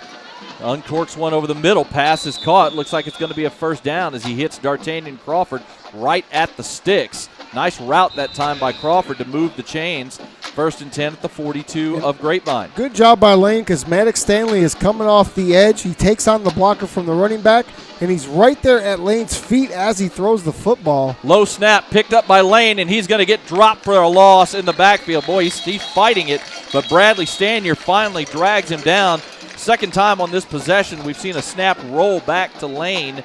This time he wasn't able to do anything with it, and the final timeout is called by Wyatt after the loss all the way back at the 46-yard line, a loss of 3. We talk about Devin Thomas. We talk about Hohenberger. Devin Thomas there has him by the leg, but Stanier is the sack leader. That's going to count as a half a sack with Devin Thomas having him around his legs. But, you know, we've got some guys out here that are really doing the dirty work on that D-line. Again, this game in the second half turned on turnovers, and it started when the Mustangs are up 10-7 in the ball game. They get a huge, on 3rd and 25, a massive catch and run from the running back, Jalen Stokes-McGee, who broke a tackle after catching the ball at about 15 yards downfield and ran it all the way inside the Grapevine 20 for a gain of 69 yards. But on the next play, on a first down handoff, I believe it was to DeMario Goss, a fumble was forced, recovered by Ty Hohenberger,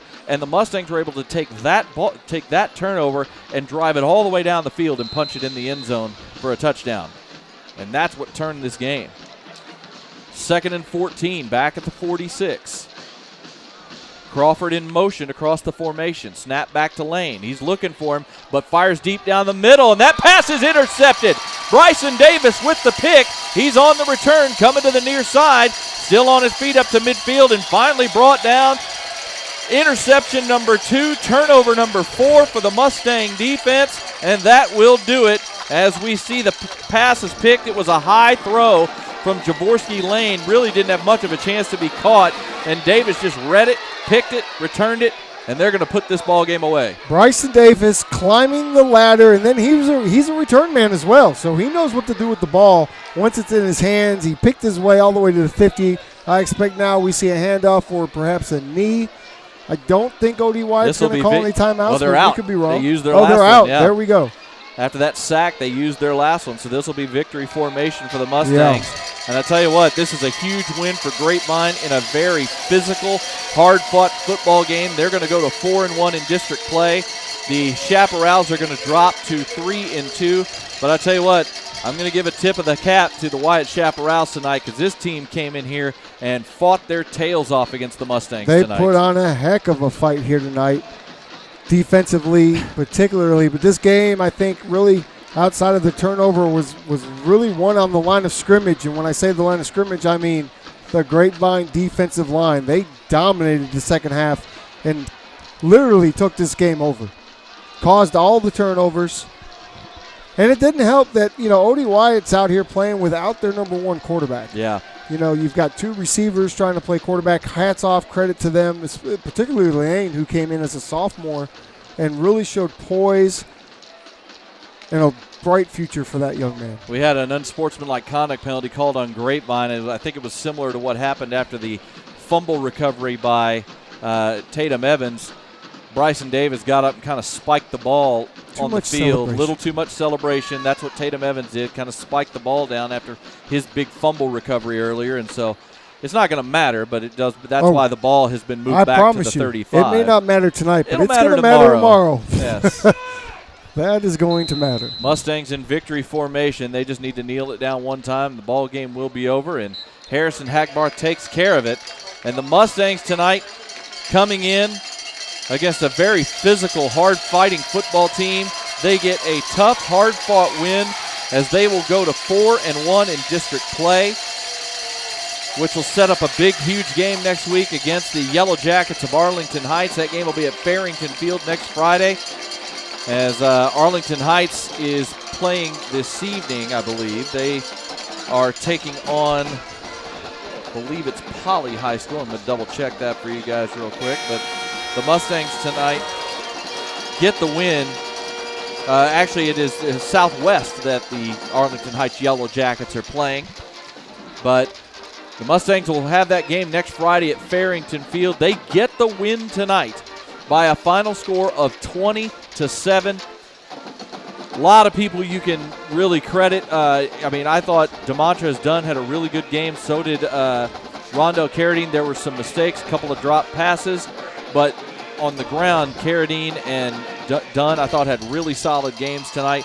But the defense was the one who led the way, forcing 4 second-half turnovers. 3 of those turnovers coming, actually, I think all 4 of them taking place on the Mustang side of the 50. Even the deep pick by Darion Burns, he picked that off in Grapevine territory. All 4 turnovers happening in the Grapevine end of the field, and that was the difference in the game tonight. Yeah, huge difference. Anytime you can get the ball that many times and not turn the ball over, that's a win for your football team. And this defensive line simply dominated tonight. I can promise you there's going to be a couple of these defensive players on Tim Stakes next week as they earned it here tonight. That defensive line, they were terrifying, and it's a win like this close to the playoff season, that can really galvanize your team. You've proven now that you can come out, you can win a gritty, hard-fought game that really wasn't put away until the fourth quarter. Great job, and you got to feel good about yourself. Everyone's going to the ice tub tonight. Yeah. Right? It's going to be a little rough in the film room tomorrow with the penalties and some mistakes, but you're going to feel good about this. You have a very tough opponent coming up next week. And really, everything you're doing is trying to get ready for that playoff push. So tonight was a big, big step for the Mustangs.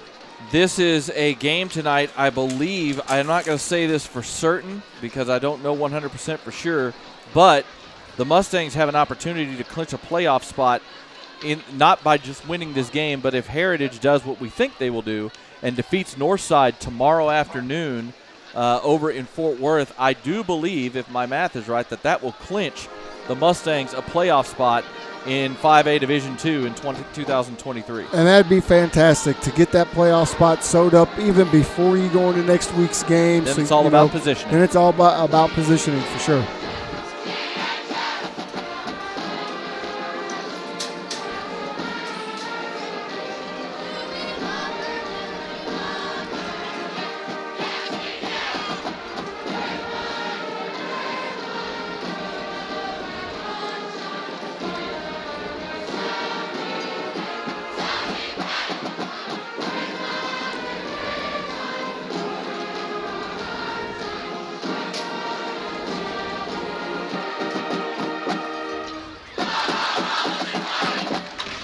Mustangs celebrating with their alma mater down in front of the band. They get a very, as you said, perfectly described, tough, gritty win tonight in this game against the Wyatt Chaparrals. They get the victory by a final score of 27. Rondell Carradine with 2 touchdowns tonight, 1 on a kick return, 1 on a run on an option play. Hayden Rhodes tonight with 2 field goals. Went 2 for 2, kicking field goals tonight, did a great job. And Harrison Hackbarth, his stats may not show it, but I thought Harrison Hackbarth had a great night throwing the ball.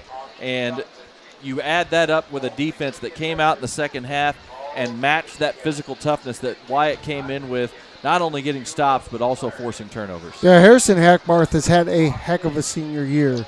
It doesn't show as much in the stats, but when he's asked to throw, the ball downfield and push the ball, he does a very good job. Where he struggled tonight a little bit was with those zone reads, but that got cleaned up, coming out of halftime. That's going to happen every now and then.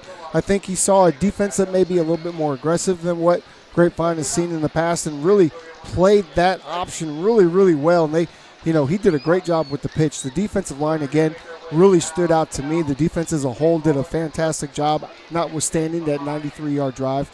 But that D-line, they really set the tone, particularly coming out of the second half with OD Wyatt on the field first and just shut them down. And you know what? The axiom in pro sports also holds true in high school sports because there are no polls, okay? It's all about the win. It doesn't matter if it's ugly. Doesn't matter if it's pretty. Doesn't matter if you get some gifts. Doesn't matter if you give the other. It doesn't matter how it happens. What matters is getting that dub, and what tonight the Grapevine Mustangs got the dub. He sure did. You can tell now looking here, you just saw a little dance move by Coach DeBest. Oh, boy, it's going to be a wild time in Grapevine tonight. So the Mustangs get the huge win tonight over the Wyatt Chaparrals. They defeat Wyatt by a final score of 20-7 to move to 4-3 on the season and move to 4-1 in District 4-5A Division II. For my broadcast partner, Tim Smith, I am Jacob Dedamore, both of us from Champion Sports Radio.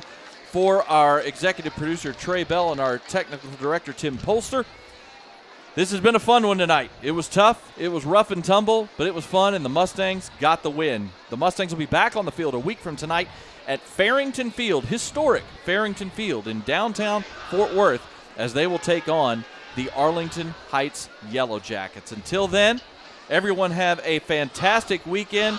This has been Mustang Friday Night on Tradio.